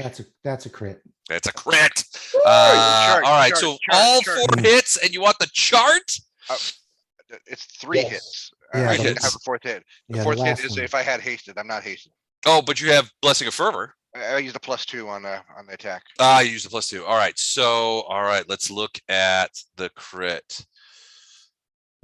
2 hits, 1 crit. That doesn't make a ton of sense. Go Flashheart. Oh shit. Off balance. Target suffers maximum plus bonus damage, is flat-footed, and provokes attacks of opportunity from any opponent that threatens him. That would be. Come on, come on. What's the Otto? bird's name? No, the bird. Bring the Siggy? bird. Yeah, Ziggy. Siggy? Get in there. Show him what's for. All right, so so the problem is the flat-footed, which screws his AC. Yeah. There Fletcher's just waiting to step up. All right, let's see the damage. All right, hold on. Let's tally it up here. I need to know your max damage for that hit. How do I know my max damage? 23. What if you roll a 23 is max for the physical damage, Right. and then 12 on Is top of max, that is max is for the max for the holy holy damage. damage. so 35 plus 27. That might not. Oh, it's gonna be close. 4, 9, 6. So 1, 2, 7, 10. Wow, that's pretty good. 126 points of damage, and he's flat-footed next round. The problem. And if I may interject, Sure. he also has 3 bleed. Why does he have? Oh, This is for you, Gatto. Sorry, I have to channel Don for just a second. Yeah, actually, Plus yeah. so 3 bleed. 129 and 3 bleed. I got more Well, bleed. He's got all kinds of sadly, crit, yeah. Sadly for me, he only had 97 hit points left. So under the onslaught from your paladin, who just cuts him to ribbons. Once the unholy aura is off, you just see radiance glow gold. And you're just like boom, boom, boom, as Flashheart swings in. And about the time Fletcher gets his sword up, and he's like, oh. As the Alpha sheet Is that how you do falls it, to the Fletcher? ground. Oh, that was fun. Oh. Nicely done. Very We nice. drop out of initiative at Well, that. there's still a fly thing. There is, but he takes a look around. You And can Fletcher tell. can fly. No, Well, he's blazing. teleport, He's though. teleporting away. as soon as the thing told him to get the mage, Illandar said, "Storm, get in." And so Is there a way to- Storm It wouldn't take much time. He's already wounded too. Storm is there will a way chase to- him down and end him. Okay. Is there a way to teleport proof a building? I would like to use this as our new hideout today. I don't think we'd be getting any visitors. Theoretically, well, so you find yourselves in a bit of silence. He looks like he looks frankly that honestly, he got himself into a mess that he didn't think he was going. This guy's used to being a pretty powerful local dude, right? He has over 300 hit points. He had no idea what he was dealing with you guys. So I was going to try and teleport him away, or at least to the other side of the room, so he could regroup a little bit and get some healing on him. But I didn't get the chance, thanks to Flashheart, and thanks to Bardos ruining my unholy aura, which I did not like one bit. He So had well done. He had 300 hit points, or as we like to call it, 1 round with Fletcher. One round with Fletcher. One round with Fletcher. Disarticulation time. All right, so I see a bunch of doors here that if Gatto hasn't already crept through one of them and looted the rooms, that I guess. Oh, he's already looted everything around here. Yeah. We probably should go, double check, Well, see what he left behind. If you look at this guy, so this guy's throne looks like it's made of gold and studded with gems. But when you get close to it and you begin checking it out, you realize that it's just gold foil and the gems are paste. This was all a big fake job. He was pretending to be, very wealthy and, probably to sort of impress these Coloxi. But no. What he did, though, when you guys search his body, you do find 2 large scrolls, obviously in demonic abyssal, but Bardos, you speak abyssal, right? Yeah. And you can read magic. So yeah, these are 2 scrolls of greater teleport. Oh. This is how he was going to get you guys there. I have a little inside joke with Don because Don is the only part of the member who doesn't speak Abyssal, and you ask him every week if he speaks Abyssal, and so like he's gonna ask you any second. Yes! I should It's like a drinking probably game for me. write it down. It's a big post-it note on your computer. Gatto does not speak Abyssal. All Everybody the rest speaks of us Abyssal. do. Yeah, All the rest of us do, but not Gatto. my mother was Fletcher Abyssal on doesn't her grandfather's side. Mike, I'll take one of those. You want to take the other one, I'll Eleanor? take the other one. What were they of again? Greater teleport. So your guess is that he'd actually brought them out and sort of showed you, like when he was talking to you about the plan to teleport you guys essentially to the gate of the prison and get you guys in the prison. So basically his plan was to teleport you guys there, pretend you were his prisoners, and get you into the prison and have you locked up. And the idea would be that once you guys were in the prison, then you could like scrabble some weapons together and get, do whatever you needed to do. As he made off with our stuff. As he made off with your stuff. But, well, figure it this way. Maybe he makes off with your stuff, maybe he doesn't. But figure it this way. If he's no friend of Baphomet, right? Which he made pretty clear. If you guys manage to succeed, it just highlights how bad off Baphomet is right now. Because, right, so everybody in Blackburg is very suspicious. And Baphomet certainly doesn't have a big sign on his tower that says, must stay here for a year, Nocticula kicked my ass.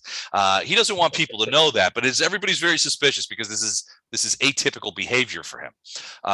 So this guy, Orengofta, is like, I got this information. Maybe it's true. Maybe it's not. I sent my guys out to find you guys because he'd heard that there were some primes in the neighborhood. He gets you guys to come here and he's like, I got a deal for you. If he gets you guys in the prison and you guys succeed, it just highlights how weak Baphomet is. And it allows Orengofta to, at the very least, expand his influence. Right? Because Baphomet is the check on that, right? So he can expand his influence. He can get more slaves and more demons working for him as opposed to Baphomet and that kind of stuff. If you guys fail, he goes to Baphomet and says, hey, I brought you the primes on a silver platter. These were the guys that hurt you back with Nocticula, right? Can't hurt him. That it's a win-win. Plus he gets your stuff.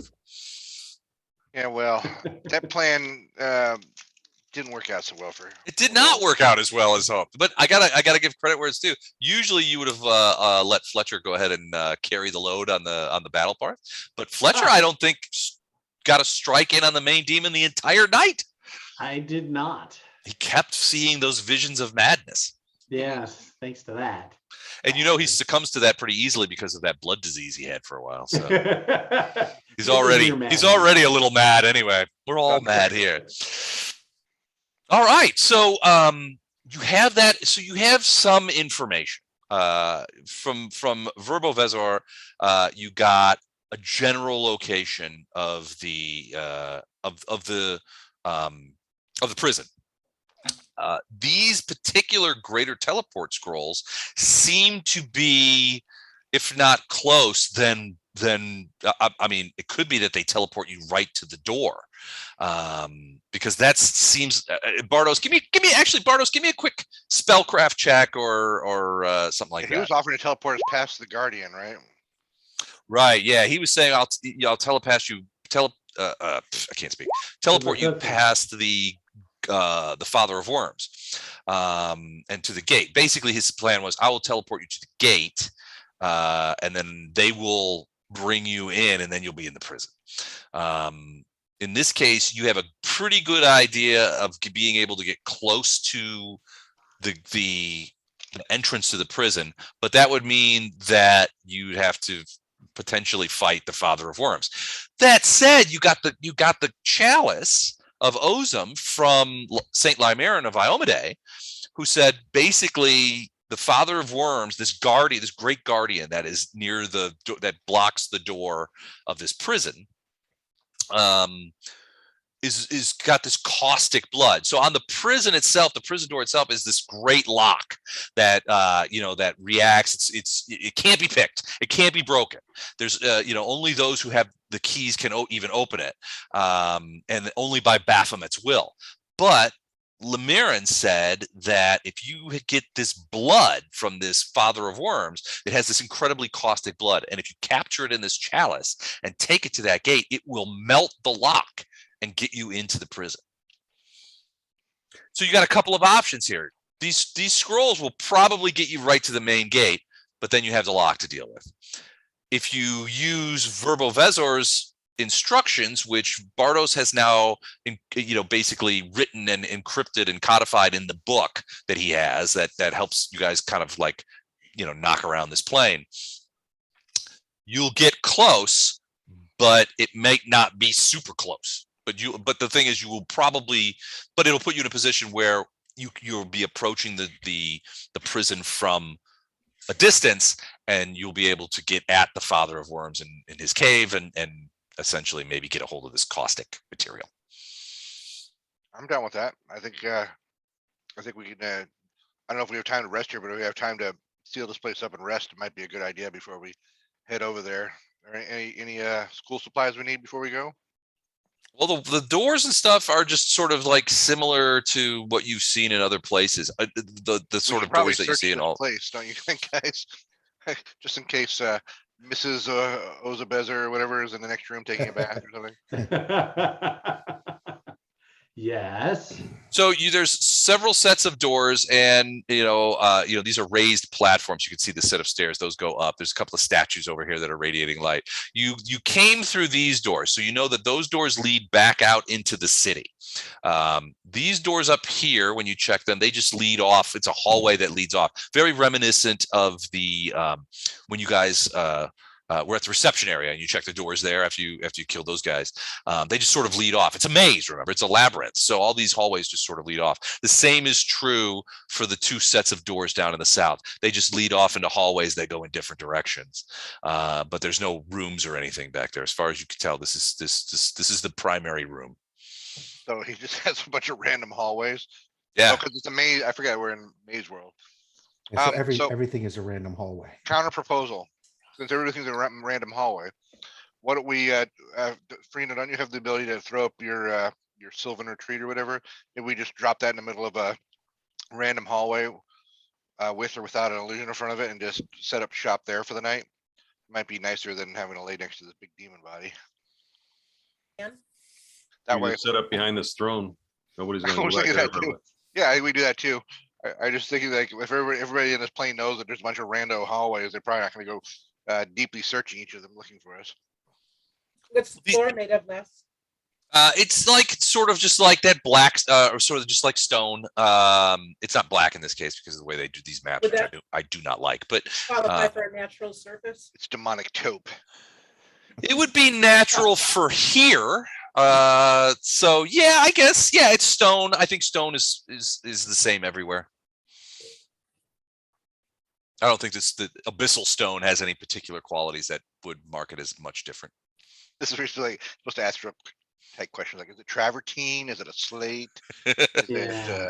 It's more of a abyssal granite, a demonic granite, if you Yeah. will. And it's always looks dirty no matter what you do. That's part of the plane. That's part of the being in the abyss. It's always filthy. Well, no matter what stone it is, I use my gloves of shaping to go over it and write the primes were here in the stone. Okay. Optimist Primes, we're here. Primes were here. All right. So is that what you guys are going to do? Sorry, I'm tweeting the Primes we're here. Maybe you'll throw up our scout tent up there and take a little nappy. I forgot you had those gloves of shaping. You could probably just drop us. You could probably reshape a hallway, a random hallway that goes nowhere anyway, and just make it a little shorter. Yeah, I mean, we'll just Yeah. sort of shoulder roll it. I mean, you guys can go into one of these hallways. They're basically empty. There's no creatures or anything wandering around. Again, it's a labyrinth. Now, most of the demons kind of like know their way around, generally speaking, but this is Plus they teleport. plus a lot of them teleport. Orengofta, this is Orengofta's essentially abode, so there's not going to be a bunch of like randos coming in here. He lives here, so Oh, he seems pretty poor. He's got no mag items except two things. Are we thinking we're missing a secret door or a chest or something that's hiding around somewhere? well, here's I guess he could teleport somewhere else and pick up his treasure that we can't get to. Well, so here's the thing about these guys, these guys in Blackburg, remember, they're all essentially servants of Baphomet here. Okay. So They're he may not actually have any treasure. And in fact, the idea that this throne that he's created for himself is just covered with this gold foil and paste gems sort of reinforces that. Baphomet really is the ultimate totalitarian in this case. Everybody and everything works for him. And while some of them may exhibit a certain level of insolence when he's not around, they don't pile up treasure because that's not how this plane works. So at least what I hear is that come Monday, somebody's servant's not showing up for work. That's right. China. China, yeah, kind of. But yeah, I mean, it's the ultimate in totalitarianism. There is one creature here. Well, there are more creatures. Realistically you speaking, got the restraints. higher up you are in Baphomet's service, the more likely you are to have what would constitute treasure. But it's always by Baphomet's whim. You obtain nothing if Baphomet doesn't allow it. All So right. it looks So like, kinda like- to build this, he's basically cobbled together some things that he could find to sort of aggrandize himself and create this little fiefdom, that sort of flies under the radar. Sloan He's really either, pulls the room together, but Yep. well, Gatto's kind of like our Baphomet, right? He gives us what he wants to give us and keeps the rest. kind of, yeah. No one else has any treasure unless God allows it. to make a great Airbnb again, but I know it's not a paladin thing to think. All right, so you guys are gonna use the natural stone to create a sylvan hideaway and rest and eat and that kind of thing. I recommend that obviously it's Serena's call because it's her No, I'm turn. good with that. absolutely. Totally down with that. Okay. All right. And- Nighty and- night. While we're resting, I'm gonna change out some spells. Okay. Wait, isn't there somebody who needs like strength recalls? Or is that what you have to change spells out? for? No, actually, I haven't Lothar fixed took that. care of that with Siggy. Okay. All done. So no, I'm going to memorize planar adaptation mass. Okay. So when we teleport up into the area that is apparently high up in the mountains and has issues with oxygen and such, Mm-hmm. planar adaptation grants you immunity to the harmful effects of a particular plane of existence, including such hazards as toxicity, extreme temperatures, and lack of air. Awesome. Additionally, you gain energy resistance 20 to a single energy type prevalent on that plane. Has no effect when you cast on your native plane, but I can cast it in mass, which will get all of us. What's it called? Planar adaptation? Planar adaptation, comma mass. That sounds perfect. I wanted to ask, didn't the intelligent mosquitoes give us something that did something comparable to that, or no? Am I misremembering? No, not really. I mean, so they gave you some knowledge of how some idea of like you look for the low valleys. That's going to be the warmest. Or they gave That's us where, yeah. But it gives knowledge you, planes it or basically whatever, yeah. gives you a bonus to your rolls. Right. So here's so mass planar adaptation, immunity to harmful and viral effects, and it lasts 1 hour per level. Okay. And then I get to Awesome. pick what we get energy resistance to. And it has to be of a single type prevalent on this plane. So I'm guessing at this point, Mm-hmm. that would be what? What is that? purple Cold? Cloud thing. he Cold, dropped? maybe necromancy? What, I don't know if that So- counts so- as an energy, but Effectively, the region around the Ineluctable Prism is considered high peak. These elevations, creature are subject to both high altitude fatigue and altitude sickness. Altitude sickness represents long-term oxygen deprivation and mental and physical scores. Each 6 hour period a character spends at the altitude, he has to make a fortitude save, Turn to death. that kind of stuff. But yeah, it is cold, generally speaking, cold. okay, so cold. So immunity to the harmful effects of the high altitude, including oxygen, toxicity, et cetera, et cetera. Mhm. Planar And then- adaptation will cure all that. And then energy resistance 20 to cold. Mhm. And then we're basically traipsing around Everest in our pajamas and we're good. Nice. Yeah. Okay. Um, So that's a 6th level spell. cool. All right. Now keep No, in wait. mind that it lasts 1 hour Yeah, per planar, level, so you need 2 of them per day. planar adaptation mass. So for all of us is a 6th level spell. So that's 2 a day. So I'll just swap out 2 of the things I have for that. That's a pretty badass spell. Cool. And I'm good with that. Just out of That is a curiosity, badass spell. I remember like reading the old D&D modules where they had modules that are all underwater. Could you that take care of like the underwater portion too, where you could breathe underwater or no? So If that's the plane. yeah. We couldn't go on the prime material plane and have me cast that and go in the ocean because But it if has you're in no effect on our An home ocean plane. plane or whatever. But if we went to the prime plane or the primordial plane of water, Or if there was a like in Nocticula's plane, the Midnight Isles, which is mostly ocean, it would work there as well. yeah. I miss our sky whale. And then you and the damn sky whale. I'm sure he's I'm fine. We're never on board with Skywell. Right now, we could have a cutscene where we go back to Dresden and the Dwarven King Harlekar and Commander Geyer and everybody's standing around and is like, the fuck do we feed this thing? Do you got any plankton? We're in a desert. I don't have any plankton. Sky krill. In the meantime, Skyway is just like, snorting and squeaking and whistling like crazy because he's hungry. We gotta get some plankton. Go to the ocean. I need to figure out what 7th level spells to take. All right. Yeah. Because holy word fails. What about Because it's only up to my level. Everything we have here is well above my level. So holy word's not going to do a damn thing. It was something I wanted to bring up under treasure because I've had it forever. I do have a wand of restoration of 11 charges that I've never used, so it might come handy in this next venture. God'll give you that? No, you gave it to me a long time ago. Did I? Yeah. Thanks, Monty Hall. Must have been drinking. All right. So here's the deal. You basically have two options when it comes to getting to the prison. You can go straight to the door, but no lock melter, Yeah, or I you need can the blood. go somewhere else, walk to the cave where the Father of Worms is and get the lock melter. Kill that thing and get the lock melter. If you choose option B, what happens is when you guys teleport, when you arrive to where you are, Bardos with the book at +5, because he talked to Verbovezzor, has to make a survival check to figure out which way to go. And I know the DC of it. If you succeed, I roll 1d4 days for you to get to the cave where the Father of Worms is. If you fail, I do 1d4 days, and then you have to roll again. Do we know what the prison's made out of?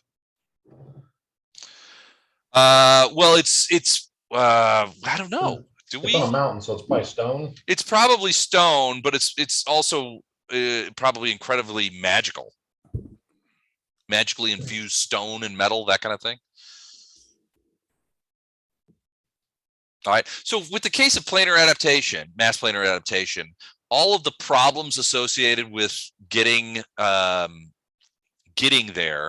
that when you have the 1d4 days or you have to hit this, sort of fade away. If Lothar, and I'm going to leave this up to Chuck, if you are going to say however many days it takes, I'm going to continue to cast these two spells on everybody, which I assume you will. I'm replacing 2 6th level spells with planar adaptation mass. Okay. So that keeps us all alive there. And I still have a 6th level spell for heal. Okay.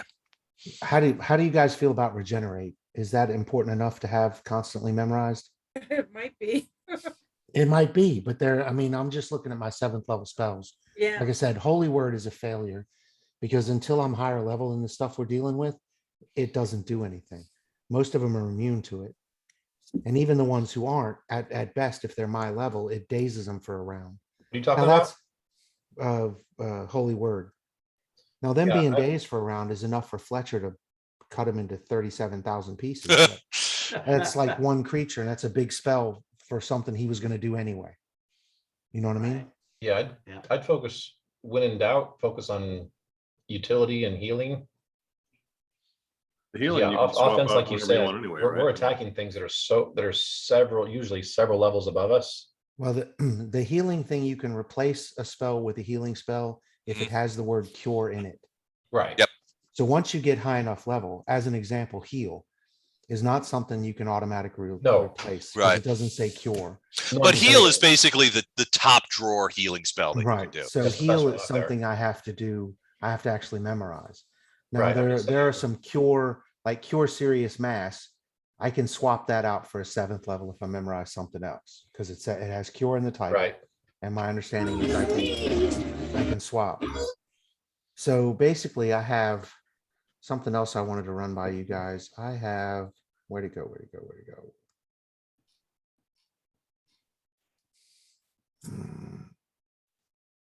Oh, here it is. Archon's Trumpet.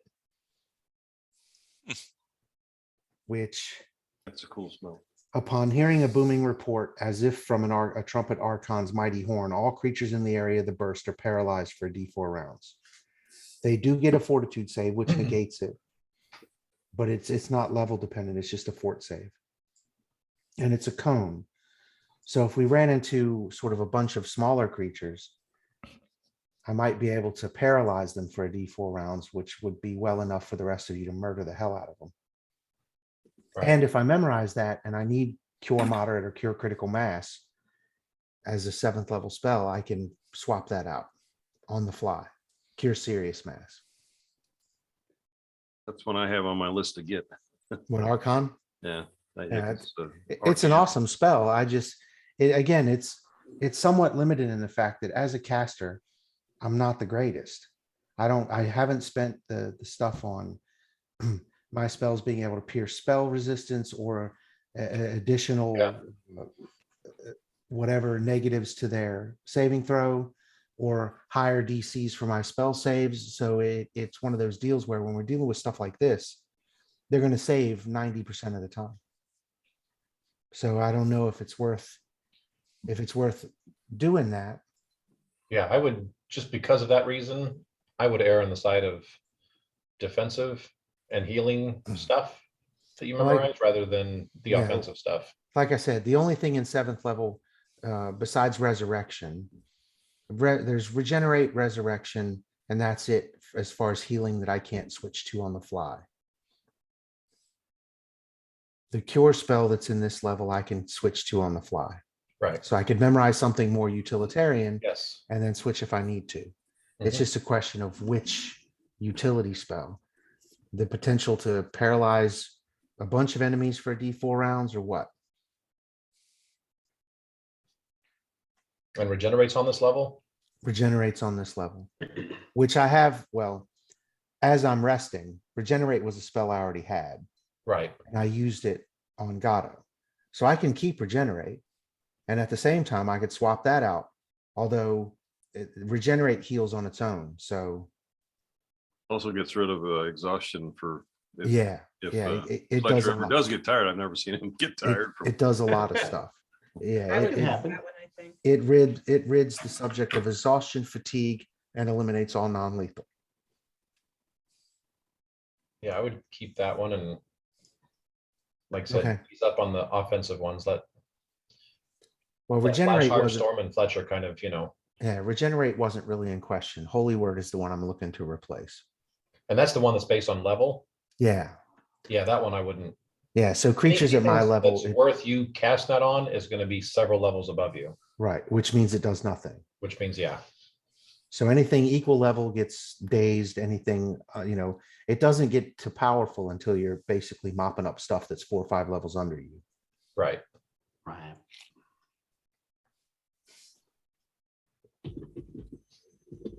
Anyway, I'll look it over. Okay. I mean, there are some offensive spells. Again, they're not like the destruction. It's fortitude half, so it doesn't immediately just become a waste. You at least get half damage.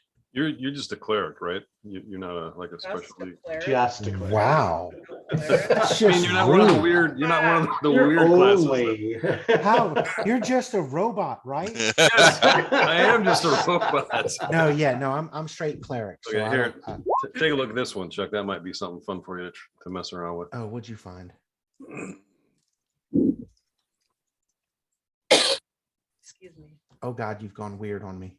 Yeah, being an android, I mean, I'm all over this as soon as I can get it. But All right. it is clerics too. So. Yeah. And this is 1 creature per level. Oh, immune to bleed. That would piss less off so much. That's the only reason we're getting that spell. Not that it's worth. Not He that's wants worth, that for all his guys. The immune to bleed. I actually, this looks nice.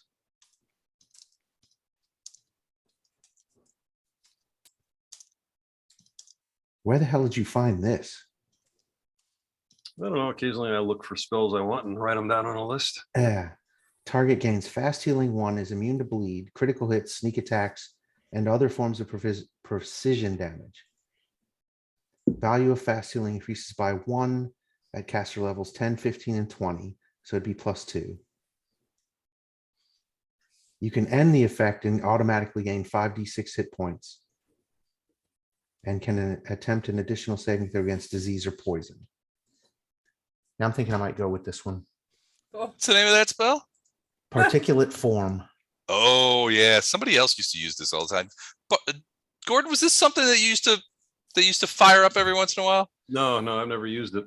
It's just one that I looked at and thought Bartos would really like, given his tendencies and. All right. Wasn't Shane because he liked black rays and black tentacles. Yep, it's Yeah, all yeah. black with him. Now that's good because it gives continual healing, immunity to a bunch of nasty stuff. And if you feel the need to, you can end the spell as a swift action and get like some bonuses to it as well. Yeah, I like that. We'll go with that. Well, I think that spell stinks. Which is all the more reason why I like it. Hit it. So anyway, yeah, I'll rest up in the Sylvan Hideaway, and when I get up in the morning, I'll pray for some different spells so we have some stuff that will help us in the next step. So We'll stand guard. while you're doing that, you guys are talking, I'm assuming, about the fight that you have ahead against the Father of Worms and this caustic blood that he has. Lothar, can you give me a knowledge religion check? Of course. 33. Didn't even see it. All right, 33. You do remember doing some studies and things like that while you were in Elishanera reading some religious tomes. And you do remember there being some entries in this creature called the Father of Worms, which it said, it didn't have much information, but it said that it was a great night crawler that had risen from the corpse of a long forgotten demon lord who had once ruled the realm. Eventually, Baphomet claimed it, transformed it, and replaced it by Baphomet. It did mention that the blood of the Father of Worms is incredibly caustic and legendary for being able to melt any metal in the multiverse. No. Yikes. What level? Don't get it on your weapons. I'm also I going like my to. sword. I'm also going to memorize protection from protection from energy communal, because I can pick acid for that. Maybe we should check the bag and see what kind of weapons we have laying around in there. Phone with them, Disposable weapons, yeah. it's like a level 20 rust monster or something. Right.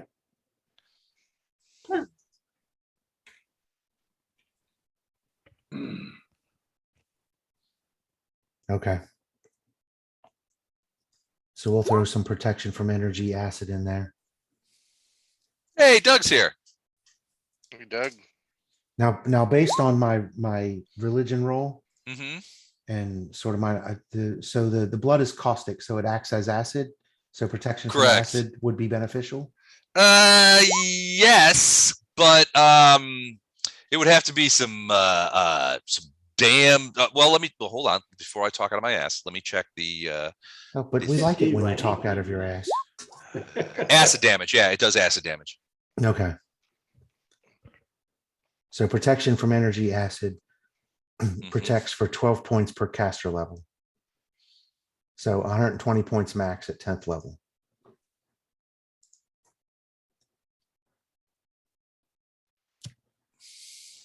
Now, does that protect weapons and armor if it gets on it? If it splashes? There's Doug. Hey, buddies. What's going Hey, on? Doug. I did not get the email. I was less I did was not included in your maybe I was. Maybe it, I don't know. It was on this weekend's games. That email. So according Wait, to you're not on. No, you're not on that. Holy cow! I sent it to the wrong You group. send it to hundreds of people a day. No, and I screwed it up because somebody had replied only to. It was Dan. Dan replied, didn't reply all. Sorry, Monster, dude. I've been trained not to. yeah, don't reply all. That's bad. Bastard. I'm doing That's it. bad. Okay. Doug, in the video, that whatever's going on behind you is Isn't it that's rude? hilarious. It looks It's like Santa. rude. It looks like It's Santa rude. porking a donkey, doesn't it? yeah. That's a reindeer. It is so rude. That's Oh, why I reindeer. recorded the video. That was the last year. That was the decorations outside the very family oriented hardware store that I work at. So yeah, I couldn't protection. believe it. I couldn't believe it. protection from energy includes anything that you're holding. Okay, so it will protect weapons then. Right. So Okay. unless, I mean, if the weapon drops on the ground, the protection from energy is on the person. So then it loses that benefit. But if you're holding it or wearing it, it gets your protection. Okay. That seems to be the standard for items. They have their own saving throw. Unless you're holding them, then they have yours. Gotcha. Okay. All right. So what is the plan? What are you guys going with? Option A, straight to the front door, or option B, fight the father of worms? Father of worms, I think. I don't want to fight a guy that Father would worms. melt through any metal, but You know I think- Fletcher's vote. I think we need to melt Yeah. through the lock. I was gonna say, we need the caustic blood to get through the lock. So here's my plan. Greco-Roman wrestling, Fletcher, Father of Worms, right?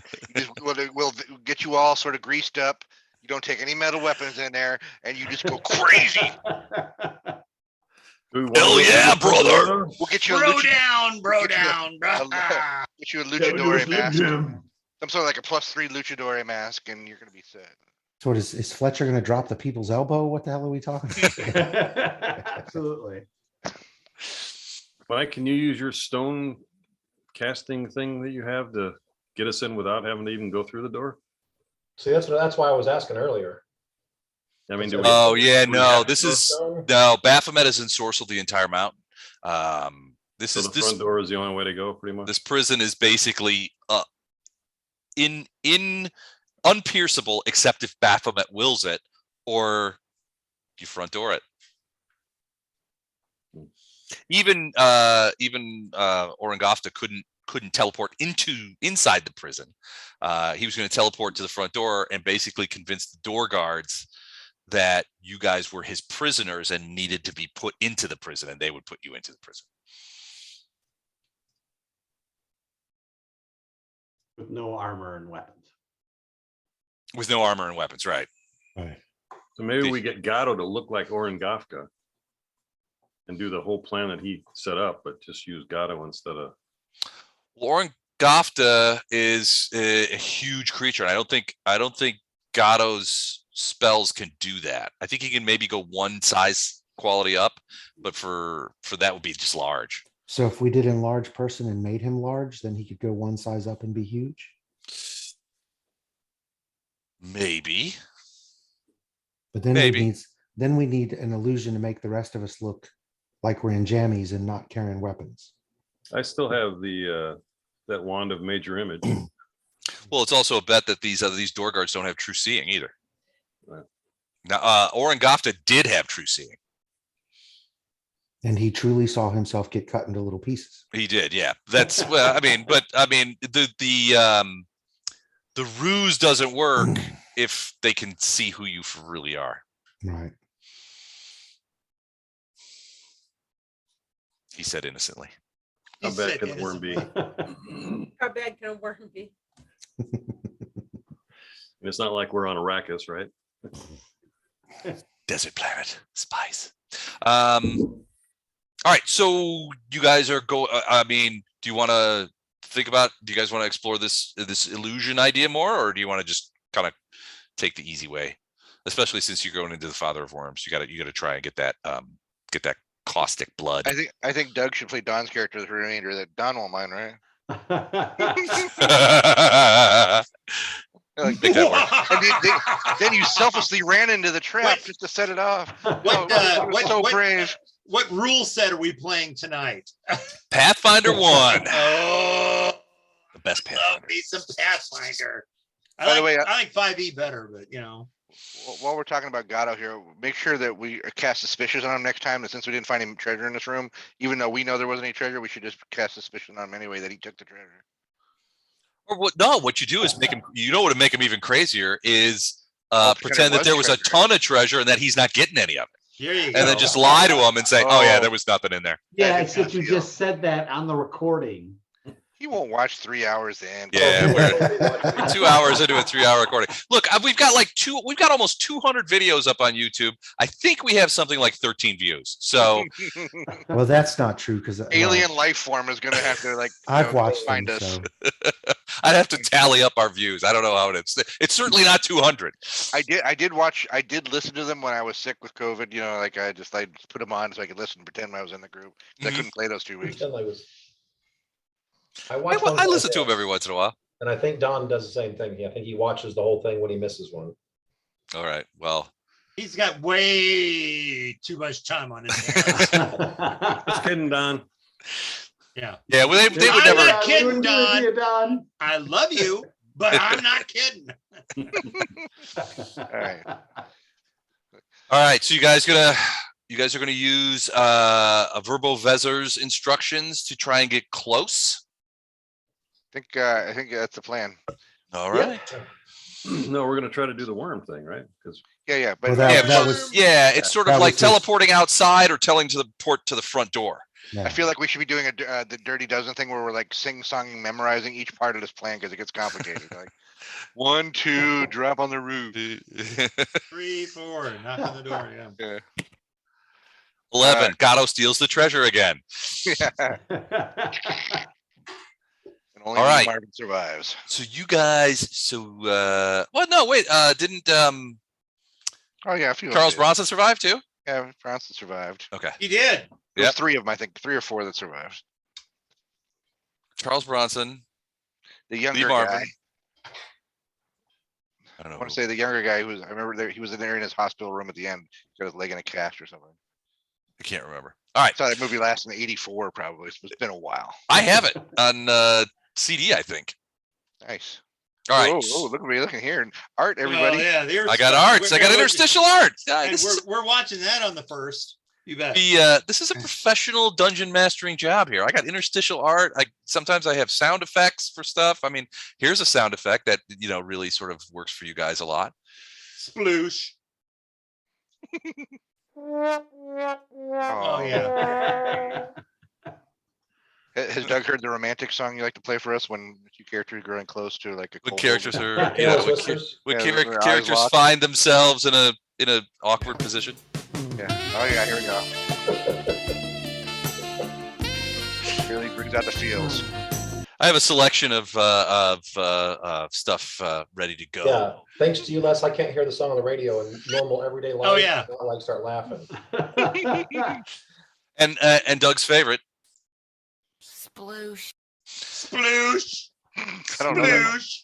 All right, you guys teleport up into this place that Verbovezzor has described for you, and Bardos conjures the teleportation circle, and you all step through, and you all wink out at the same time, and you find yourself here, this horrific environment. First thing that you notice is the temperature is probably somewhere in the minus 30 to minus 40 range.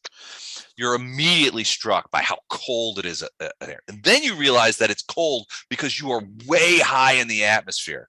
You're looking down into these valleys and you can see ice on the sides of these walls and these frigid trees that seem to somehow manage to survive on the top of these rocks and that kind of stuff.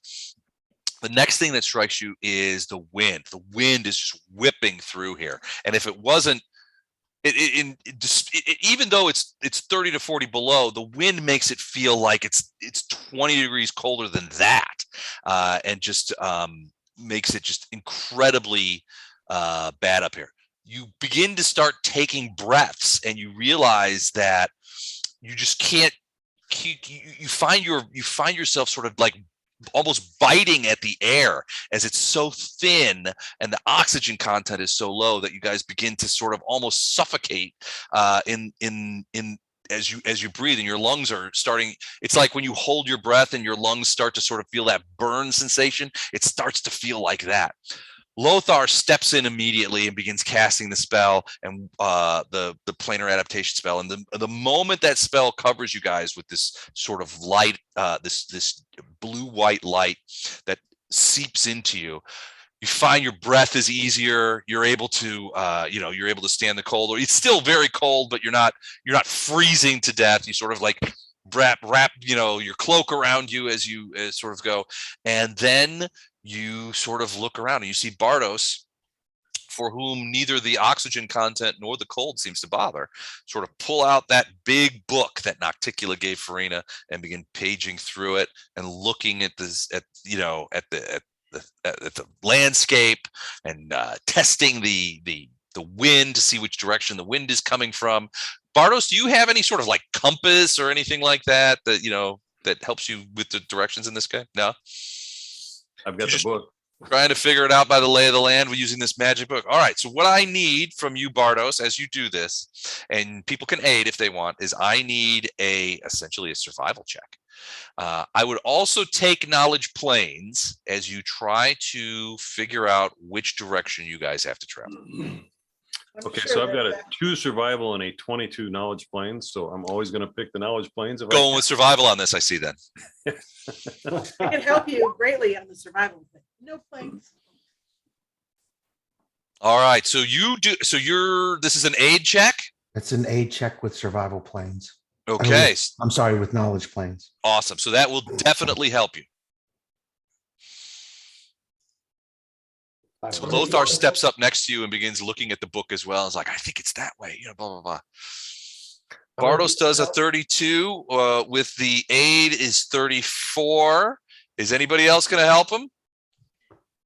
You said it was plus. We add 4 survival? And you get +5 because Verbovezzor gave you tips and instructions on which way to look and what to look for. So How that does we is each help, or is it like only one person? only if you anybody can help, but you have to have knowledge planes. I in this have knowledge case. planes. So I have. What do I need to roll? Just my normal. Yeah, Roll you're it? not roll a knowledge planes roll. So 27, that's an aid, so that's another +2. So 36 + 5 is 41. Here we go. Flashard takes away some of the things. So you're back down to 39. No, that's not right. Actually, it's a 10. It's a 10 knowledge plate, so that does help. 43 you guys get. So the DC on this check is 40. So you guys did exceed it, and you are pretty sure that it's 3 days that way. So I'm sorry, I had to step away. Have I already cast a spell? Planar adaptation, yeah. Okay. Everybody, after the moment you guys teleported in, everyone immediately began feeling the negative effects of being up on Everest, essentially. It's freezing cold. The wind is whipping through here. The air is too thin to breathe. Just moments after you guys arrived, you immediately stepped in. It's still cold. I mean, you guys are like all clustered in your cloaks and that kind of stuff. But yeah, Bardos, you are pretty darn sure that you recognize these places. And it's about 3 days that way. So essentially what we're going to do is sort of shoulder roll those 3 days. Because Lothar has, if you keep doing the spells, it doesn't kick in. There's a bunch of you have to make saving throws and it could get worse, but with planar adaptation you won't have to do any of that, so you won't suffer any damage or any ill effects from the environment. About 3 days later, you come to a place that could only be, in Bardos, in your mind, you're just looking at this place and it's a large cave entrance about probably 15, 20 feet wide that goes, that's shaped. It's got a strange sort of oval shape with a point on the top. And you're like, this is exactly the place. This is the place that Verbovezzor described. We are here. Where's the worm at? That's what she said. In the cave. Phrasing. The worm is in the cave. The worm is in the cave. Yeah. Bring back your video, Doug, so we can get an illustration of what that looks like. Yeah, that's right. All right, you guys step into this cave, and the first thing that strikes you is the smell. There is a smell. There's a highly acidic smell. With it. It's very ammoniac. It makes your eyes water. The cave itself looks like it has been burned in a lot of places, is the best way I can describe it. The walls are by and large natural walls. This is a natural cave, but you can see in some areas that the stone itself is pitted and scarred, and in some cases hollowed out by what you can only guess to be some sort of incredibly powerful acid has eaten through some of these places. You can see that the cave goes forward up to about here, and you can see that there's a little area that goes off to the left, and then the cave keeps continuing forward. But beyond that, you don't see any worm. In fact, the worm that you read about, Lothar, and that was described to you by Verbovezzor and others, frankly, you're not sure it could get through here. I mean, the creature that you were... It's Johnny Holmes. That you were talked about was enormous. I mean, maybe, I guess it's a worm, so maybe it could slither through here. I mean, this place is about 15 feet wide, but I'm getting real Horda vibes here, guys. I think Gato should check it out. oh wait, I gotta get Gato out of there. Actually, I can send Storm first, and then Yeah, Flashheart and Fletcher can just jump on whatever attack Storm. we can stealth I Otto like it. too pretty well. He's got incredible stealth. So do we want protection from energy starting now or no? Yes, Yeah. well, maybe we should wait till something actually happens. How long does it last? It's 10 minutes per level. Then, Yeah. turn that puppy on. And I'm also hitting Storm with shield. Okay. All right, hold everything. Storm's gonna got put some- shield. For Fletcher and I, I'm gonna put some Rust-Oleum on us here to keep the rust monster at bay. Energy resistance, did you say? Protection from energy communal. Communal protection, okay. Okay, And that's and going that to be against acid. against acid. All right, good call. Hold on, I gotta do something real quick. Oh yeah, okay.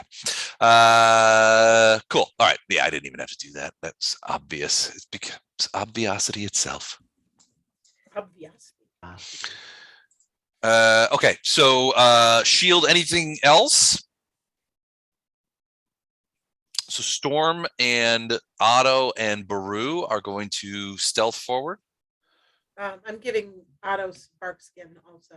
Bark skin on Otto. Okay. Sure. Okay. I need Roll for initiative. no, I need your stealth rolls. All of us? Well, anybody who's stealthing. Paladins don't stealth. Paladins don't stealth. As opposed to what I did on Friday night, I have a -5 on stealth. I had to roll every time we moved. I don't have any levels in stealth. Are we rolling against a 50 less? I look like didn't one of I those didn't guys say that.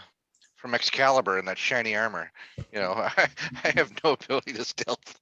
Like clank, clank, clank, clank, clank. All right, so you guys move forward. So as you get to the sort of corner, you can see that this is less a hallway as it is a bridge. It does seem to go off, but you can see that there is a lower area that goes underneath it over here. Can you guys see that? Over down here. Yes. Okay.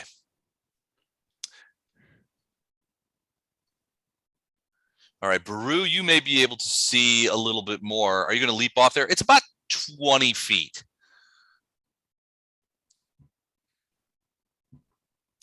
Thanks. All right, so Baru, you can see that basically this thing goes around. So it kind of like spins around and goes underneath like that. Can you see that? Mm-hmm. Like a turnpike. Kind of, and it goes into, but Baru, as you're looking over into this area, you can see a much larger area over here. There are piles of sort of like dug up pieces of rubble and stuff like that. You can see this one over here. You can see that. dirt? Yeah, it's like this is a little bit higher, so this is raised up about 8 feet or so. This is like not dirt, but like crumbled stone and that kind of stuff. The stone here, this cavern is made of stone. The stone here is all crumbly and sort of it's not solid. And there are piles of rubble, sort of these piles of rubble scattered about. Can you put that 10-foot radius, red radius on the storm again? Sure. Hold on a What's the sec. radius on auto again, Les? Scent and I don't know what the first one is. It's his scent ability. So Right. if it's in the orange circle, he can detect general direction, but not exact space. If it's in the yellow circle, he knows exactly where somebody is, even if they're invisible. And make sure the storm one that everyone can see it. Okay, and you want it's 10 foot. Yeah, 10 foot.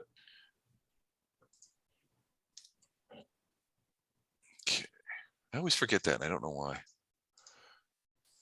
There you go. Better? Yep. Thank you. Okay. All right. Yeah. So you sort of like looking around. Baru, can remind me, Bartos, do you see through Baru's eyes? No, empathic link. Empathic link. Well, All right. I've got Scry on familiar, actually. So yeah, I do see through his eyes. So you do see through his eyes. All right. So give me a quick perception check for you can too. and Baru. I can too, but I have Yeah, to I know you find where I'm can. at. Auto. Okay.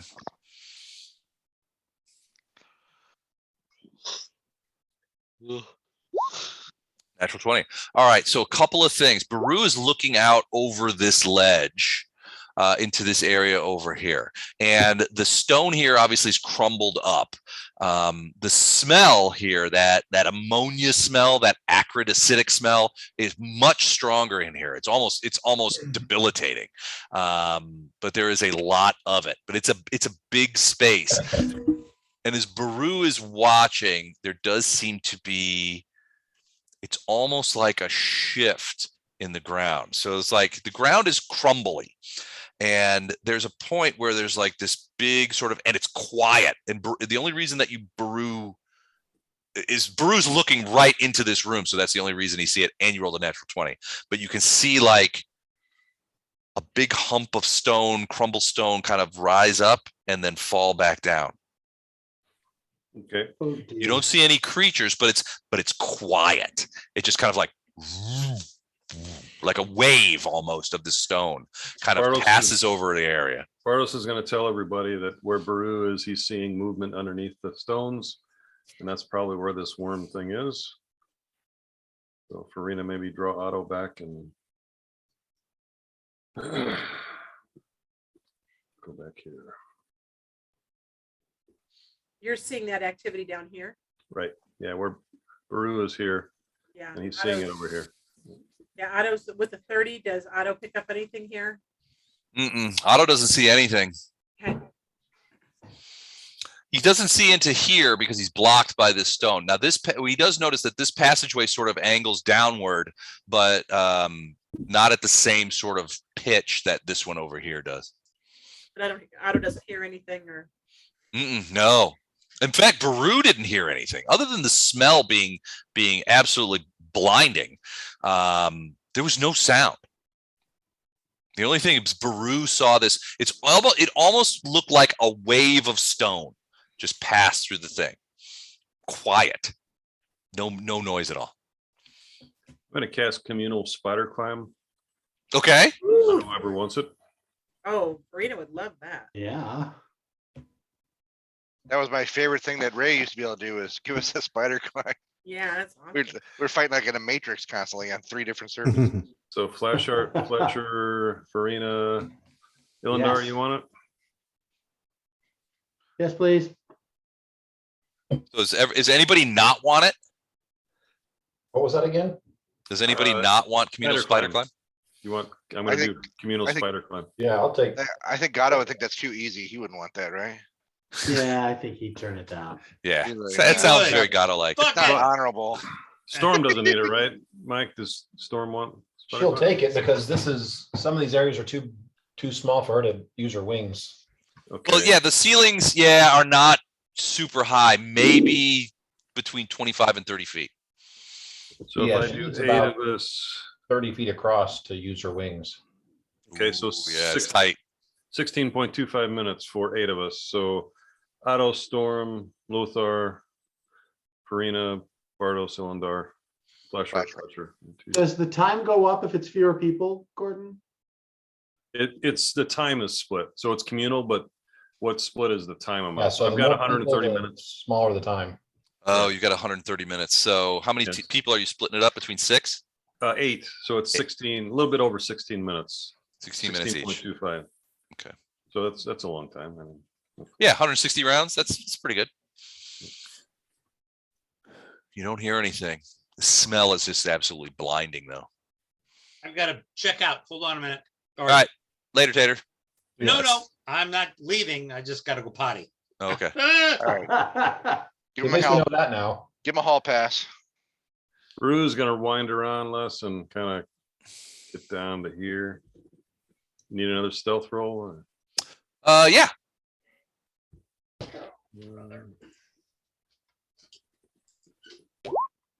23.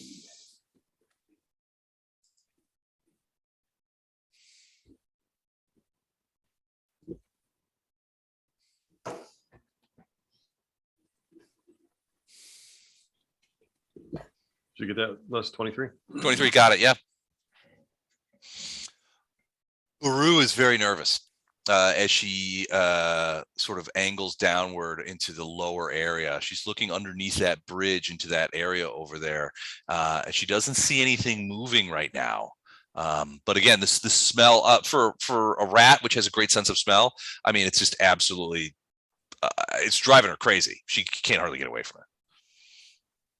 But she doesn't see anything as she skitters across there. Now I see Storm is sort of stopped at the top of the bridge, and Otto is going that way as well. Yeah, right here behind the corner. Yep. Are we Is moving this- up? Are we all free actions now? We can keep moving. For right now, yeah. Is I mean, this we're not an path, initiative. Is the path compacted less? Is it hard? Like It's hard, yeah. Is it stone or? It's stone. Yeah, this seems to be actually less. I mean, it's not broken up. It looks like, at least in a fair amount of parts, that it's been melted away almost. There's pitting. There's gaps carved out where it's obvious that a lot of in some cases it becomes clear that the stone itself has been worn away or eaten away by acid because it has that sort of weird melted look to it. Some of it is natural stone. The floors where you guys are standing seem to be intact, unlike the floors that Baru said were more powdered or crumbled, which are down in here.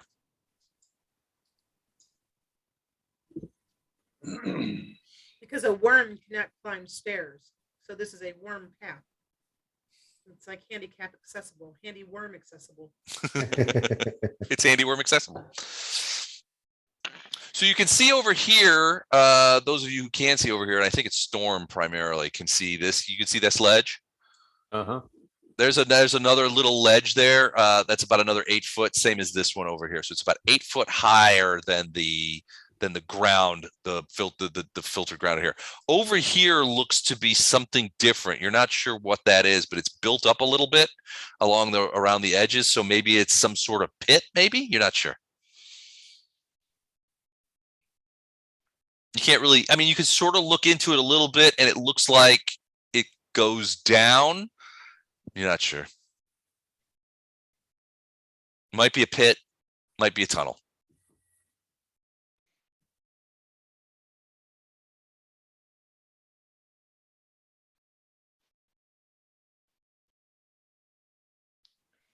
What do you guys do? I'm gonna send Siggy Okay. flying, of course. And stealthy. Roll me a stealth. It's coming. I knew you were gonna ask.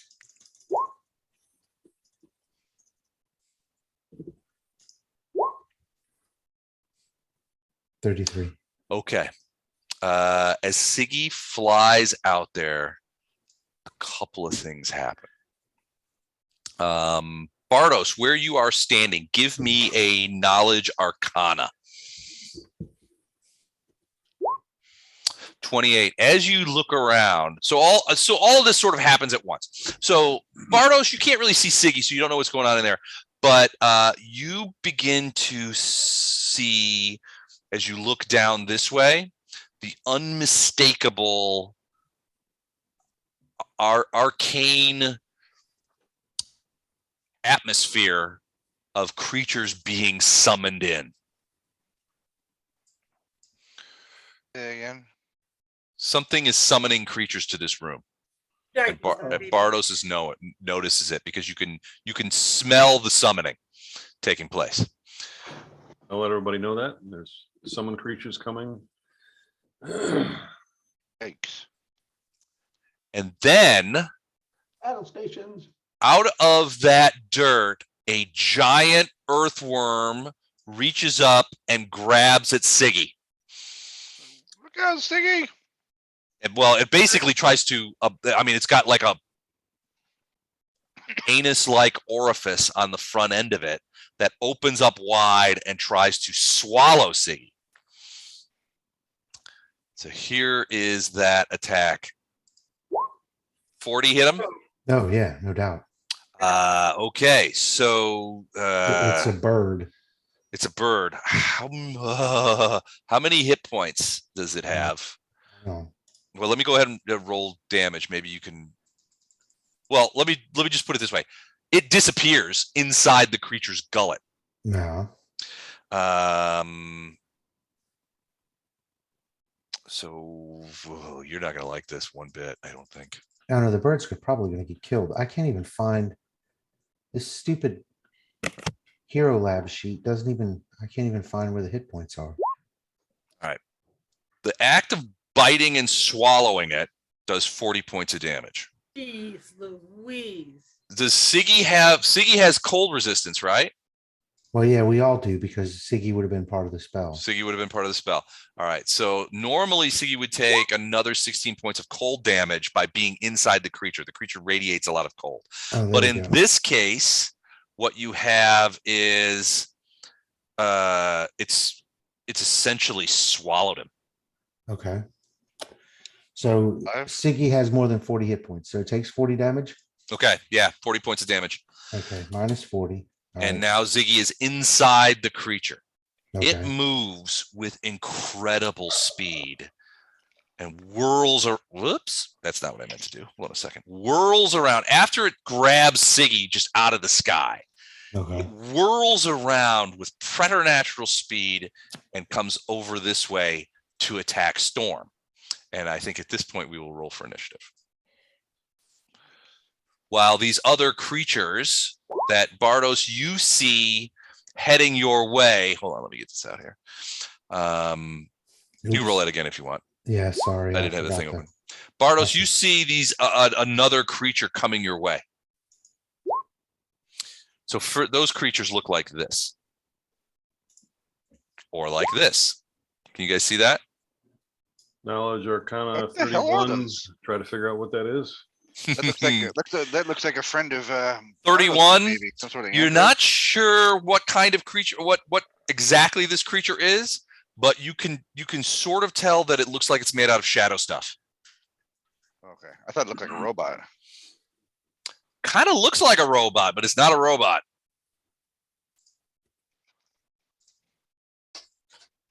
All right, hold on. Let me get So in is the here. worm running away? No, it's coming right at Storm. Yeah, no, it's turned around and it's trying to come at That was Storm. the preternatural speed. Got it.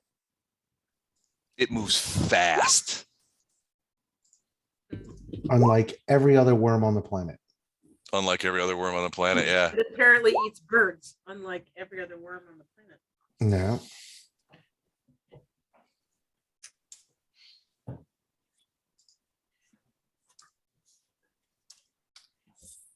Not sure if that image is a demon or a Your guess is as good as ours, sir. yeah, I a have demon no or idea a what it is. shit. I don't know. A shadow demon robot. It's something. a malnourished Cylon. Okay. The tail of a much larger beast. Roulette table. That's what I'm working on. Yeah, I see that. Always bet on black. Okay. Who am I missing? What do you need Oh, from me? I'm shit. sorry. I lost. Initiative. The old Nish. The fight is on. The fight is on. I gotta touch my guy, be able to throw initiative. There, that's more of a flash heart to roll. All right, there we go. The old flash art is back. Oh, old Limpy. It's that old war wound, my college war wound. Oh my god. Just when I thought crawling through the bowels of a demon monster was gonna be the worst thing we fought in Yeah, no. this campaign. Less piles on the shit. All And you would right. like Doug, you would have liked that one. Gatto or Don had to literally climb down an intestine full of poop to chase something out of the right through the sphincter and then I crawl read back about up. it. Yeah. I read about And then I don't know if you heard what happened last time, but part of the deal to get information of how to find this place that they've come into was they had to provide fresh prime meat to a swarm of essentially demonic mosquito wasps. They tried all different kinds of ideas, but the one they finally came up with was to cut off Gatto's leg and then regrow it. Lothar and- was filibustering us on the evils of all of our other plans. And then God was like, why don't you just chop my leg off? And we're like, And- yeah, I can get on board with that. Lothar, is that acceptable? He's like, signing off. Done. Boom. No, he was filibustering that one too, but what eventually happened was if I have an injured party member, I'm going to heal them. So there you go. So anyway, Fletcher's now leg chopper. Here comes the leg chopper, the lyrical gangster. All right, hold on a second. All right, so round one. got a Anybody doing 34. anything interesting? Well, apparently we're gonna stand around with these guys that put multiple attacks I'm on gonna us. start summoning. Yeah, Wes. I'm going to move my ass up to where the action is. Do we have an action before this actually starts, Les, or are we? Yeah, Yeah, 'cause let's- I don't Oh think- I no, don't it think I- happens. It happens way too fast. I don't think I was paying attention and I was way at the back of the cave, but okay. So then we're operating on initiative, right? Right. Okay, so there you go. Charge into combat or something. All right, I like that. All right, first things first. It's the father of worms, who, as a gargantuan earthworm, rolled a 34 initiative, which is 11 higher than his comrades, the shadows of the abyss. And the first thing it does is blast away with a breath weapon on everybody. Can you guys see that cone? Yeah. Mhm. It actually goes farther than that, but in this case, we won't do that. So this is a cone of energy. We need a reflex save to avoid the damage. It is cold, so resistance will be a factor, but it may, if you miss your saves, it might not be enough. And I'll just tell you what the DC, the reflex DC is 31. Yeah, that doesn't really matter Damn. for me. 31? 31. Wow. That means most of us have like less than a 25% chance to make it. Yep. Well, I Blessing have plan. evasion. I don't have. Well, evasion. Farina, so it's only for those of you who are in the cone. So it's Otto, Storm, Baru, Ilendar, Fletcher, Lothar. Wow. Yeah, and I rolled I a don't- one. I don't made his. Did not Roll a make one. his- I rolled a one. Ilendar rolled a 1 too. All right. So Wah, you do wah, wah. you do have communal protection from oh, that's acid. What is the resistance on the that's from the planar adaptation, right? Yeah, it's the resistance is 20. Okay. All right. Even with a 20, it's not enough. That reflex save is too bad. Here's the damage. Now Right. the energy resistance doesn't have anything to do with the save. No. It just takes off the damage. It takes off the damage. All right. Yeah. Here we go. 76 points of cold damage. So minus 20. So 56 points of cold damage to anybody who got caught in there. Fletcher, you made it. Unbelievable. What was the save again, With Les? a natural 20. The save was 31. Reflex 31. I can't Even, get to so even a auto. 20 save doesn't matter because Yeah, you can't crit saving throws. Okay. But Wait, that- Bardos, you're not even in it.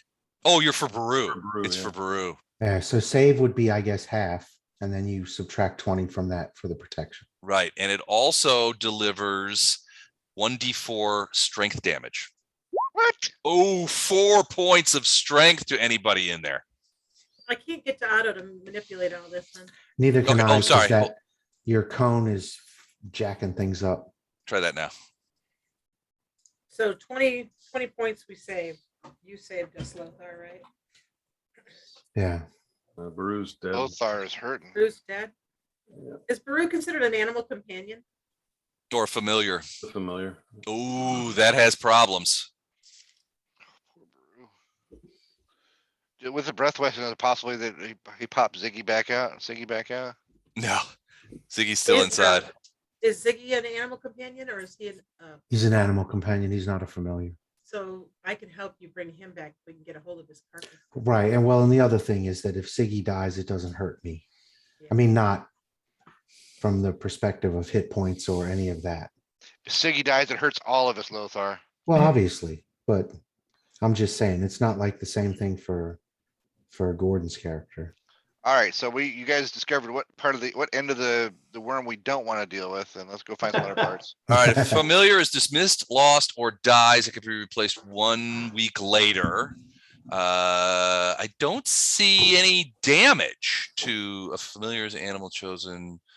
I think I changed that in Pathfinder. It's not Did they really- change it in Yeah. Pathfinder? Used to be Yeah. more. He Okay. doesn't actually take any damage or psychic jack off or whatever. All right. Baru dies.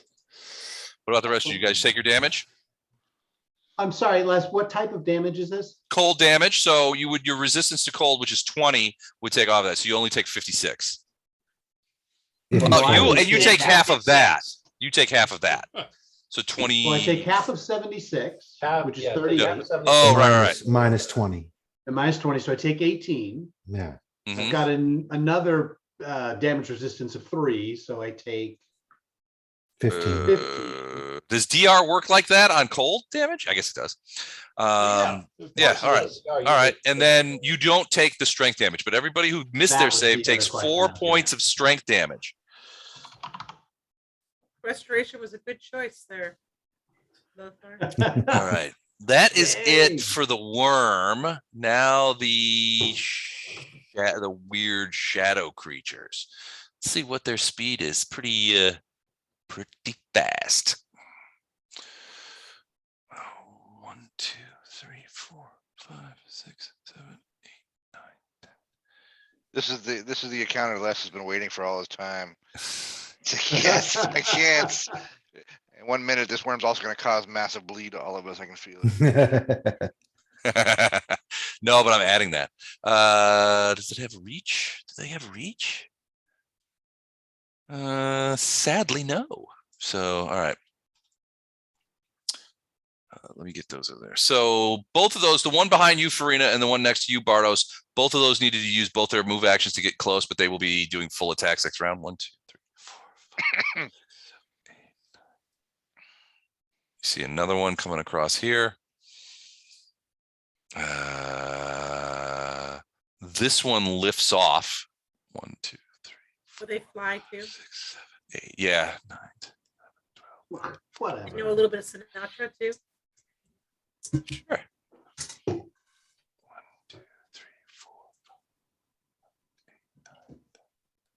This one's flying in here and gets to there. So these two are flying and they are about the worm is sort of like reared up so that it is blowing the breath weapon over the bridge. These guys are flying over along the sides of its head, and they are coming in like an attack wing. So they're about, I don't know, 10 feet higher than the bridge, but no more than that. And we got Oh, that that's spider its climb. head, is it? Huh? And we got that spider climb because none of us want to. I think We have an area effect creature here. Let's make sure we're never in an area effect again that we can stick to any wall, right?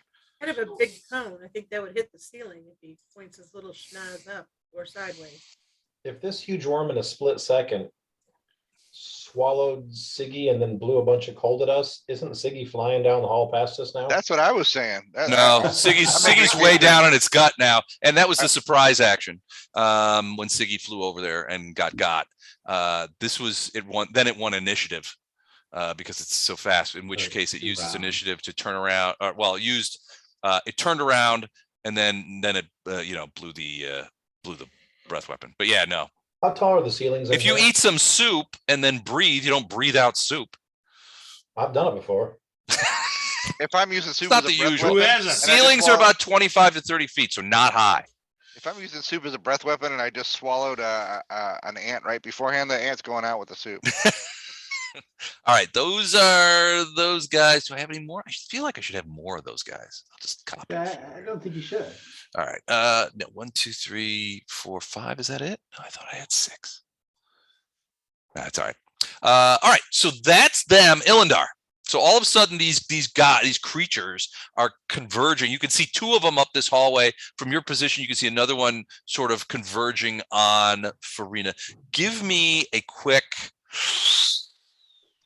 knowledge arcana before you go. Yeah, I'm not that kind of mage.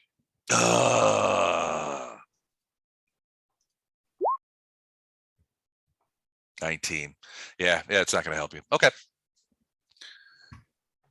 Do these creatures look physical? They do have a translucent, smoky appearance,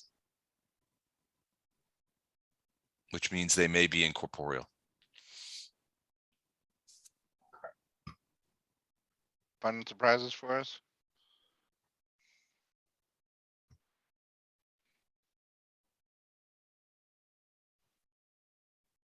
Hmm.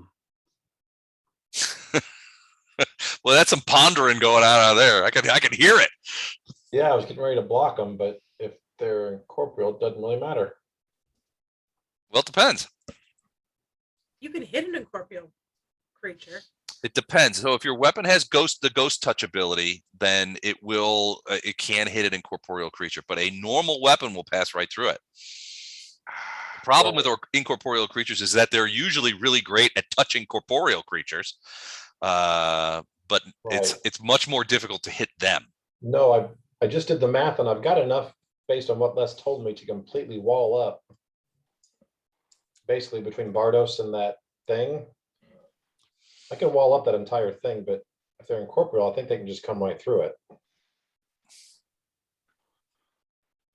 So what if you don't have the ghost touch ability, then you can't touch them with anything?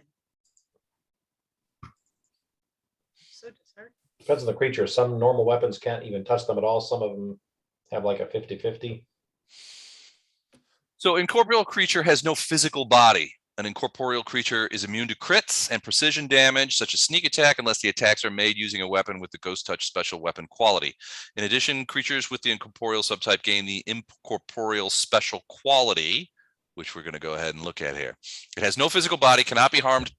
It can be harmed only by other incorporeal creatures, magic weapons, or creatures that strike as magic weapons, and spells, spell-like abilities, and supernatural abilities. It is immune to all non-magical attack forms.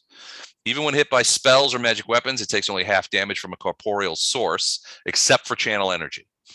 Although it is not a magical attack, holy water can affect incorporeal undead. Corporeal spells and effects that do not cause damage only have a 50% chance of affecting an incorporeal creature. Four spells and effects such as magic missile affect them normally.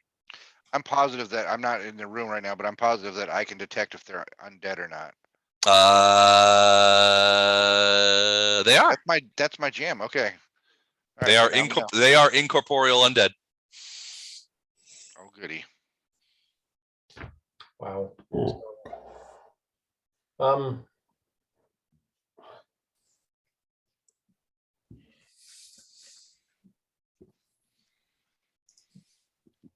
So my wall won't work. Yeah. So the other thing is an incorporeal creature can enter or pass through solid objects, but must remain adjacent to the object's exterior, and so cannot pass entirely through an object whose space is larger than its own. Oh, so if it's thick, if it's too thick for the creature, it can't pass through it all the way. Yeah, this would only be like 3 inches thick, I think. So, Oh, okay. Are you talking about like a wall of stone? yeah. Gotcha. Would Okay. a summoned creature be a creature that strikes as magic weapon? Not unless the creature itself strikes as a magic weapon. Like, Well, so like, Magic weapons are creatures that strike as magic weapons. Isn't that what a well, summoned storm, creature that's does? what storm does, right? Storm's attacks are considered magical for the right, attack. but that's an evolution she's got that gives her that ability. Okay. Which So would are- work. Now, what I'm Okay. thinking is, I'm sure that Farina's asking for Otto. No, I'm asking for the creatures I just summoned. Oh. For what? The creature I'm trying to summon. A Creature summon. itself would not be magical unless it is Right. a magical creature, you know. Says a magic weapon or creature. I mean, isn't a summoned creature a magic creature? Not No, necessarily. Okay. it's considered whatever it is you summon. So if you summon like a wolf, it It's a behaves like wolf. a regular wolf rather than a magical wolf. And it's gonna be hungry like one. Yes. And they're considered sauce. Hear that? Oh. Give Myself a personal clap there. I'm gonna step up to here and cast Restore Eidolon. So did you take damage last time? Oh yeah, quite a bit. Okay. He's almost dead. But we don't do concentration checks for damage. All right. So, all right. So, Only if I tried to cast while something is damaging me. Yeah. right. Yeah, Because that no, would before I cast my Beforehand. these were spell. singles. All right. So you step forward and you're casting Restore Eidolon on Storm. What does that do? Does it give him back the strength points too? Yes, well, it might not give them back all, but it's going to. So remember, everybody, that you guys took 4 points of strength damage from that breath weapon as well. If you missed your, if you did not make your saving throw. Incredibly difficult save. Good I Yeah, don't lord. that know. was a near impossible save. It does the same thing as Lesser Restoration. So Imagine- the spell functions as restoration, only it only affects the Eidolon. So Lesser Restoration It also dispels does deep for levels, restores all temporary ability damage, and restores all points per drained. Does it just do the strength damage? It doesn't give hit points back? No, it doesn't give hit points. It just does the strength damage. Okay. Yeah, that would work. So.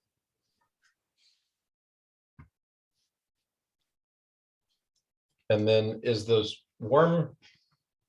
It's kind of hard with that icon being as big as it is. Hmm. Is that close enough for her to reach out and smack? No, it's it's sort of reared back and gave it a breath weapon. Frankly, you're not sure if it's probably 15, 20 feet, well, 15 feet away. Is her reach 15? I don't think so. Is Storm's reach She's 15? She's got a 10-foot reach. 10 foot. Okay.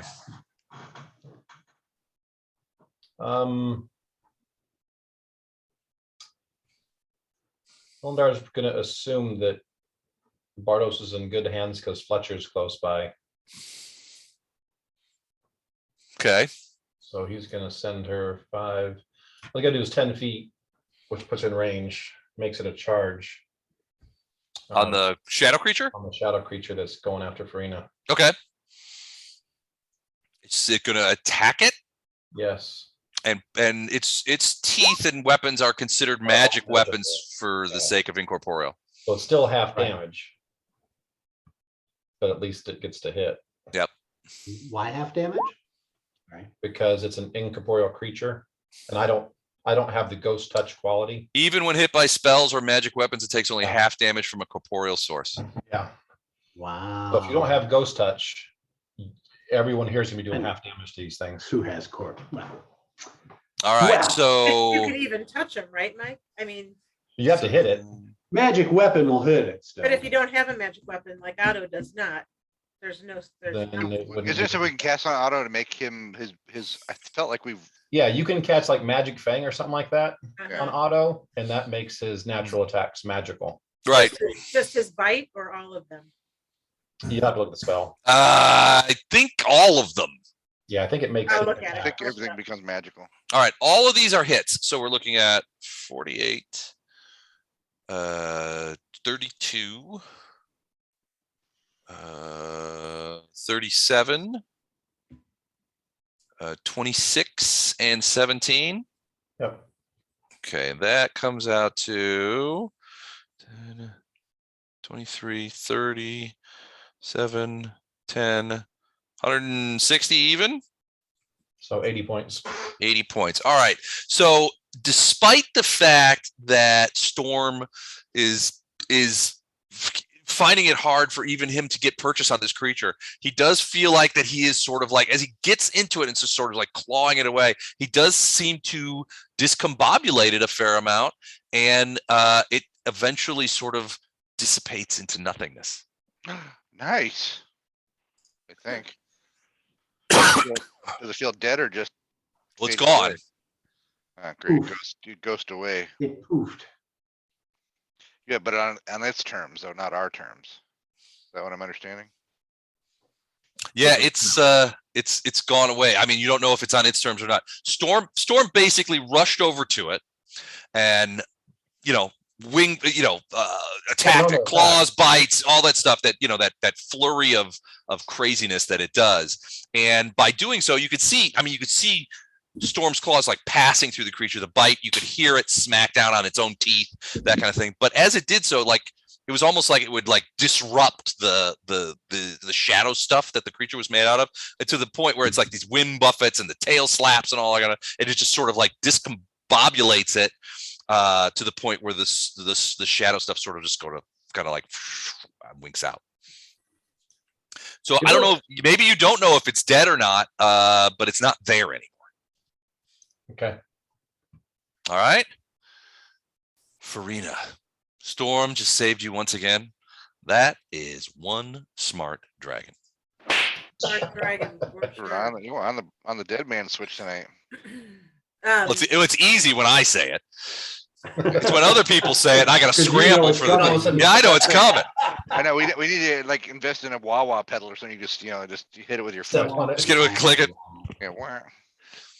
Okay, I'm summoning great vultures to go after the worm. Okay, great vulture. So that's a full round spell. So those vultures will materialize next round. No, last round I told you I was summoning. This is the first round.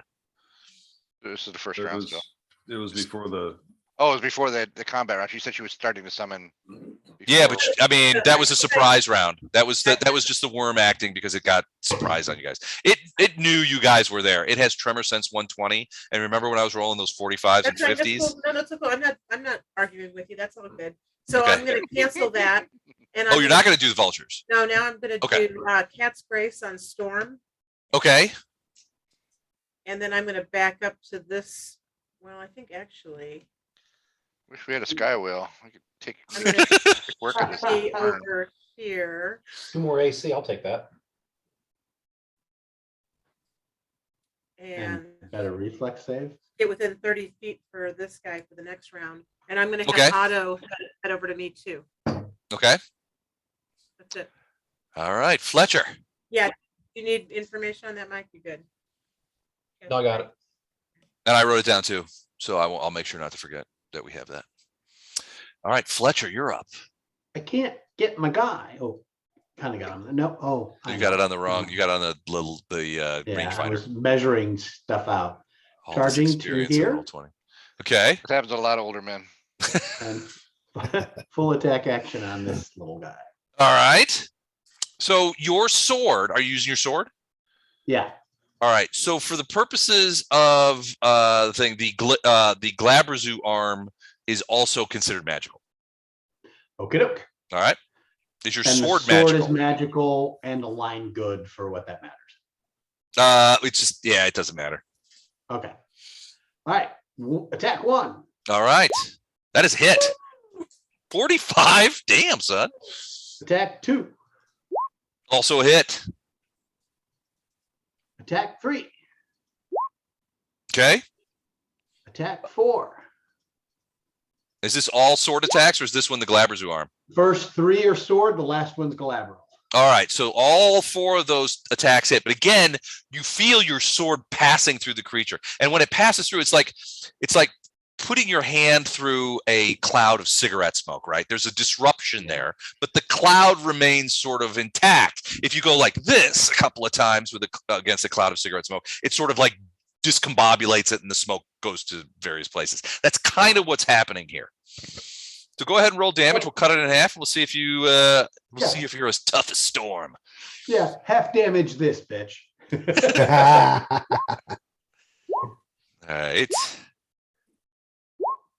All right. So 32, 29, 33, 39. I saw that centerfold. 11, 14, 23, 5, 7, 10, 133. So did not do as much damage as Storm. Half of 133 is 66. 6. Yeah. 66 points of damage. Well, in this case, however, you discombobulated enough that it does not seem to be able to reform, and it goes away. Nicely done. 1 down or 2 down. 2 down. That it for you, Fletcher? That's it for me. Bardos, man, when he rips into that thing and that claw's a wailing and that sword's a swinging, being that close to him is Like a being on the other little side of a plane propeller. He like a little, yeah, it's a little unnerving. It's like giving a child a chainsaw. And you're up too, which means you can run away if you want. Bardos would love that. How do you get down? Wow, yeah, that's awesome. No, he's gonna climb up 30 feet on the wall, Okay. and then he's gonna try. That will essentially put you on the ceiling. Okay, that sounds good. He's gonna try disintegrate on the shadow creature. So I don't know Okay. if it's effective against that. I don't know. I'm gonna have to check. I think yes. I think it would be. Yeah, it would be. Do they have spell resistance? That's a good question.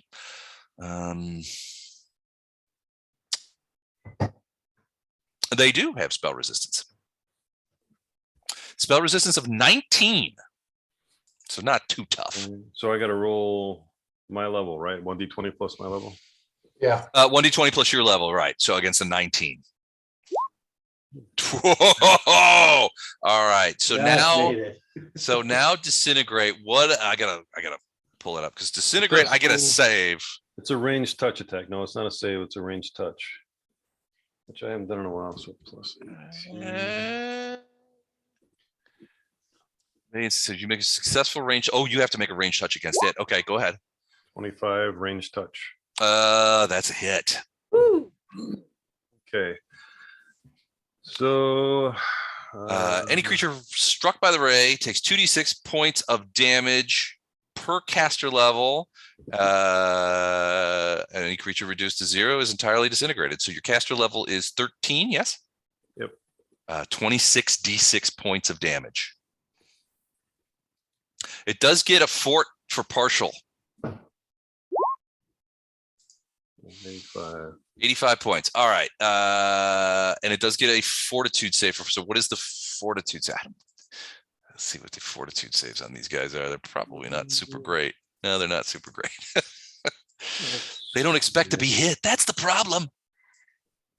It is a DC 23. 23. I don't think I'm going to make it, especially since I only get +5 on the fort. So did not make it. So 85 points, and that's halved because of the incorporealness, even spells. So what that is, 42?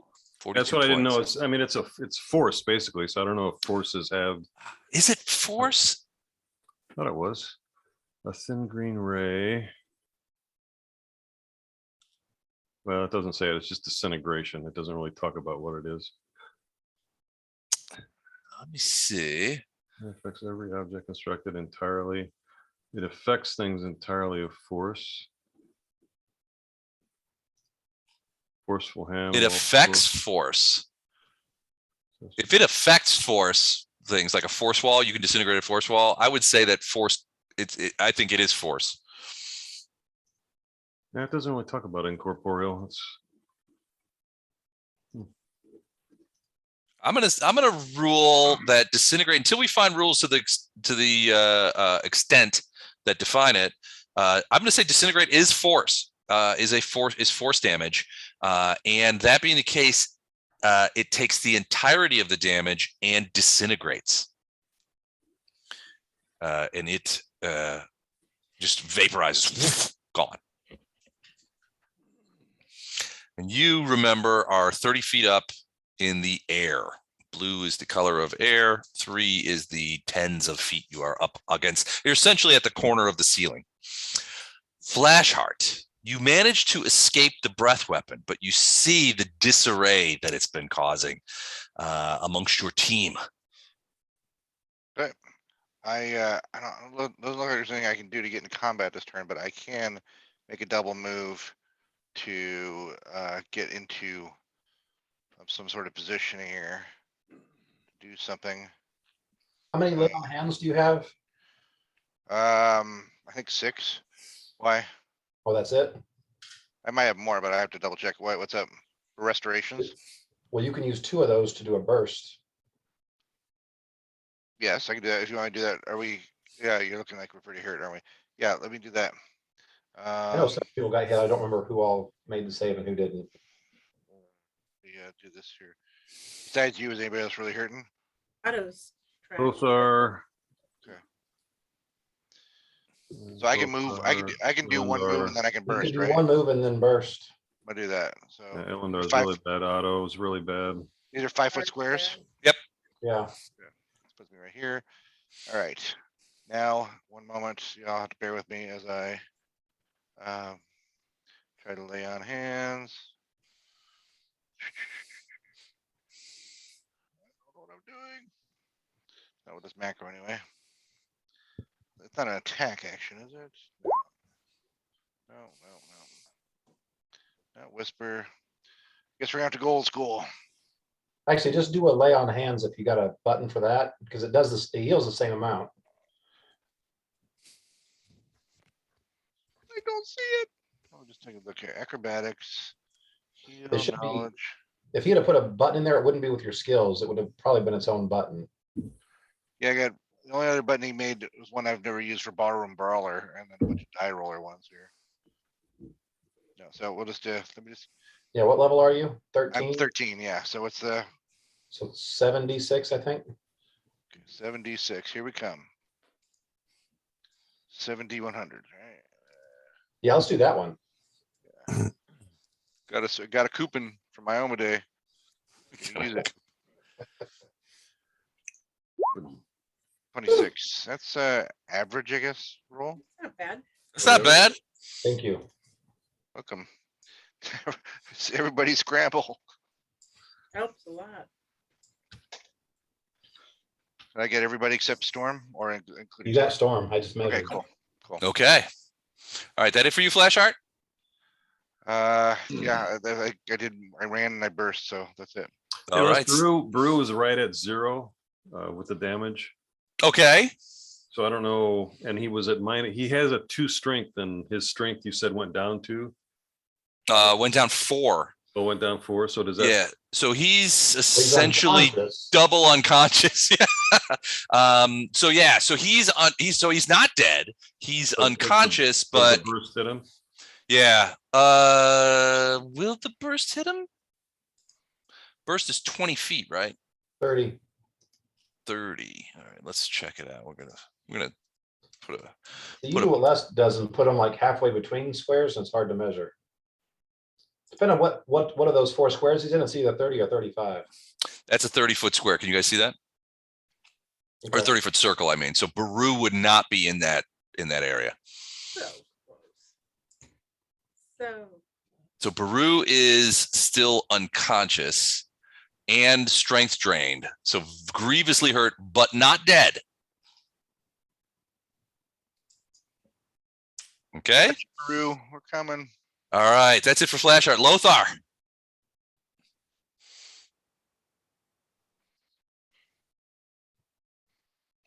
Okay, as a swift action, I'm gonna use quick channel Okay.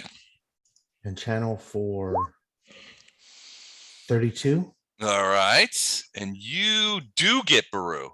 Yes, I do get blue. All right. So Baru, so here's the problem with that channel. She has her hit points back. He has his hit points back, but he still has under the effect of a negative, essentially a -2 strength, which we talked about earlier. When you have strength damage that is 0 or below, You're you're essentially unconscious. you're still unconscious. So she's Right. alive, but still unconscious.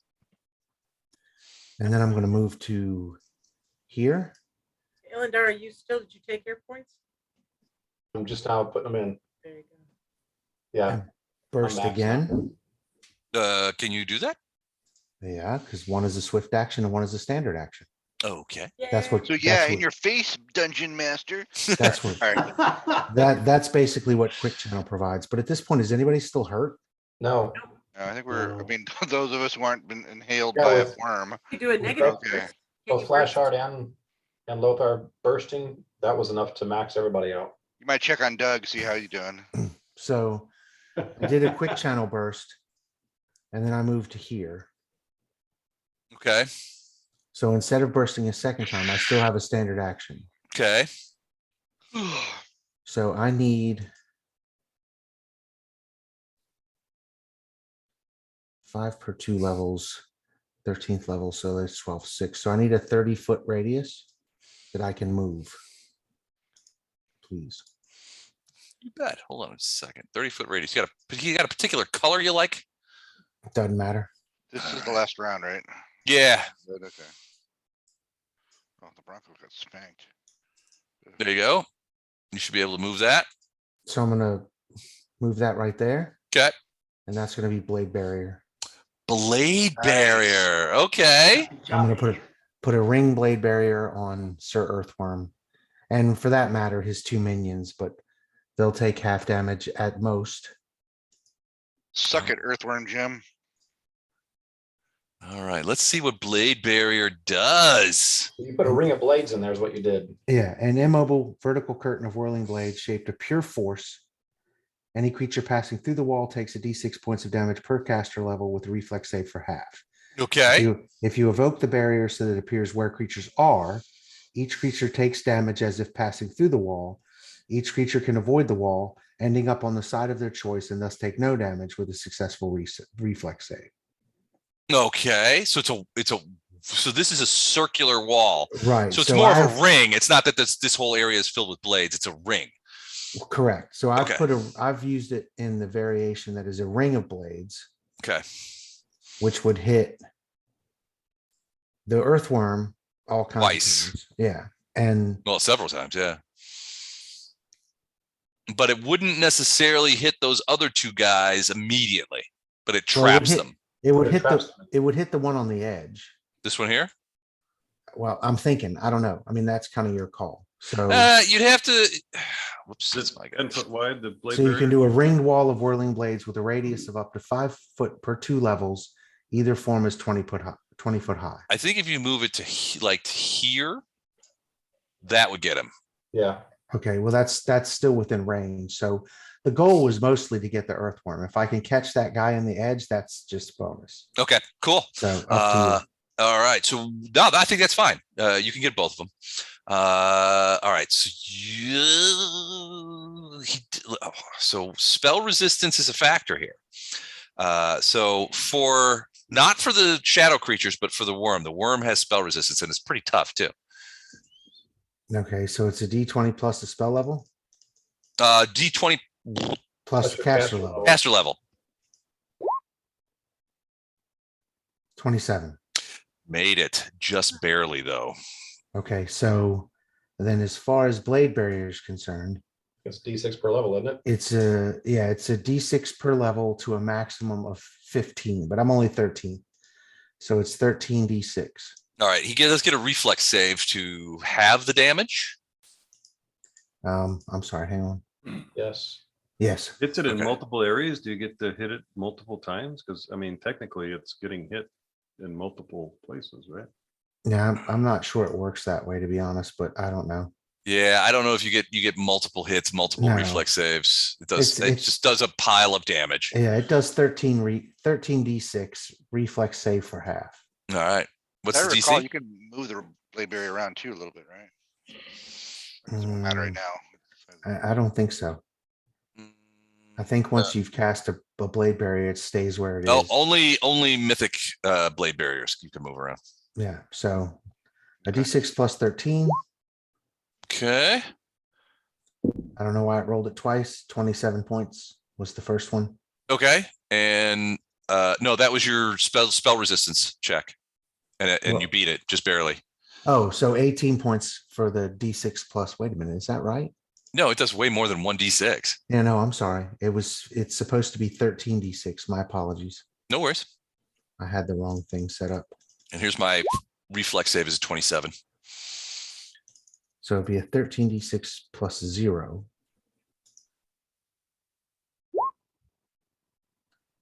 So 44. What's the DC on it? And your 27 would make it half. So 22. 22 points. Okay. 22 for the worm.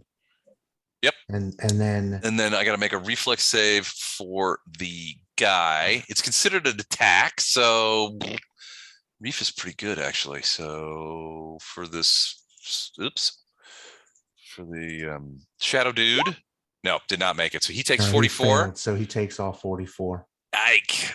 Well, 22 because he's incorporeal. So you said these are force. These are force blades. Oh, that's right. Oh, I hate you. Okay. Hate me in good health. All right. He backs away. This worm is pieces of worm. The worm does not seem to care that it's taking damage like that. So, all right. It's an earthworm. You cut them in half, they become 2 earthworms. Yeah. I'm good with that. All right. So that's the end of round 1.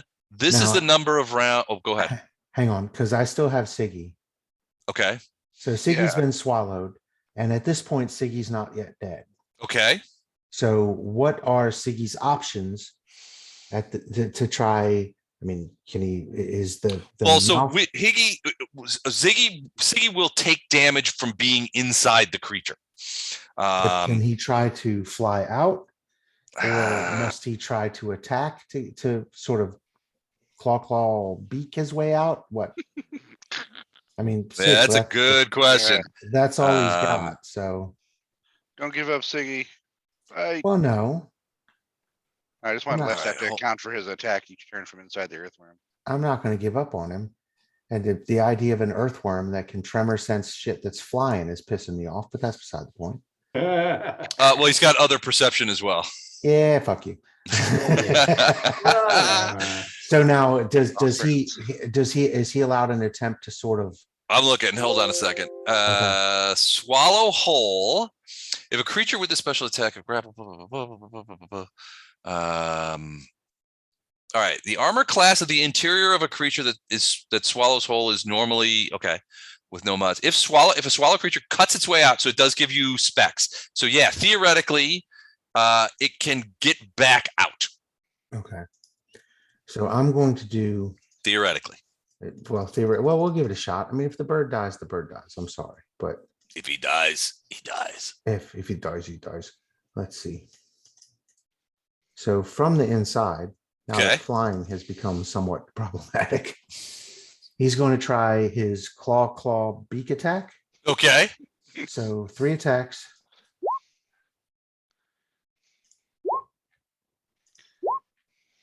One hit. 27, 20, and 17. The 27 hits. Okay, hang on. Sorry, I I need to don't know pull up. why the worm swallowed the bird. Which one hit? The first 27, one? Yeah. Okay. which I think is a claw. Yeah, so that's 6. Sorry, guys, this is not a combat creature. You're fine. All No good. worries. 4 points of damage 4 points. All right. to its innards. Yeah, give him hell. But I got to be honest with you. He's got a ways to go. You've, it would have been you- nice though if Siggy had vermed him from the inside. That would be awesome. That would be You still might. that would be an untoppable story right there. You've got heartburn now, buddy. All right. So the last thing we're going to do tonight is I'm going to roll a d4 to give us how many rounds it takes to reload the breath weapon. Oh no! All right. When do we next play while we're at it? Because Uh, the holiday two- season. 2 weeks. What's Third all right. Sunday. Well, we're off completely next week, right? Because you're doing. the Yeah, I'll be in International. Austin, so yeah, I won't be able to play. So, Mike, are we playing Iron Fang next week? Are you going to try to set that up or no? I can do that. Just to see if people are available. I'll send an email out. Okay. And so then the week after that is 3rd. So that would be 2 weeks from tonight. But what's the date? right. and Okay. Would that be C or It'd be It A would again, be right? A by Okay. rights. okay? What's the date? So 2 weeks from tonight is the 17th.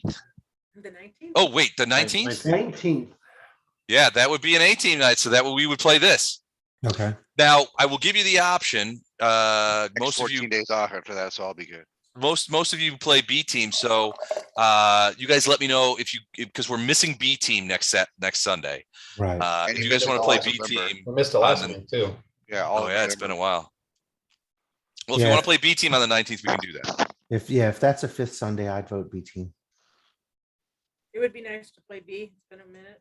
Not a fifth Sunday. It would just be a. It's, Yeah, we would just be a switcheroo. Ah, okay. I know Well, I I guess can't when play on the 26th.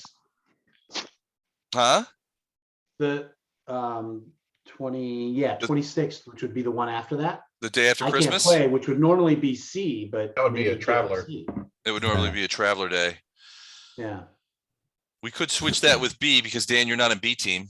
Play I'm A not in team. B team. We could play A team on the 19th and B team on the 26th. Unless Christmas is going to put a damper into people's plans. I mean, if we need to take the 26th off, we can take the 26th off. I know. I need to look at the calendar. real So I'll be quick. fine playing. And we talk about it this week. Yeah, we'll be fine. All right. Email. We can Yeah, do I'm good for 31st December. too, I think. Jennifer, do we have plans for New Year's? My family will understand. Sorry. Same guys. plans as every year, baby.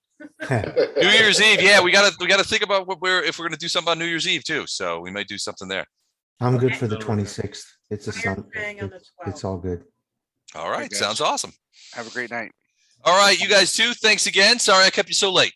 Night. Bye, right. guys. Us all. Bye, guys. I'll keep an eye out for the email, Mike, to see if we're going to do Iron Fang next.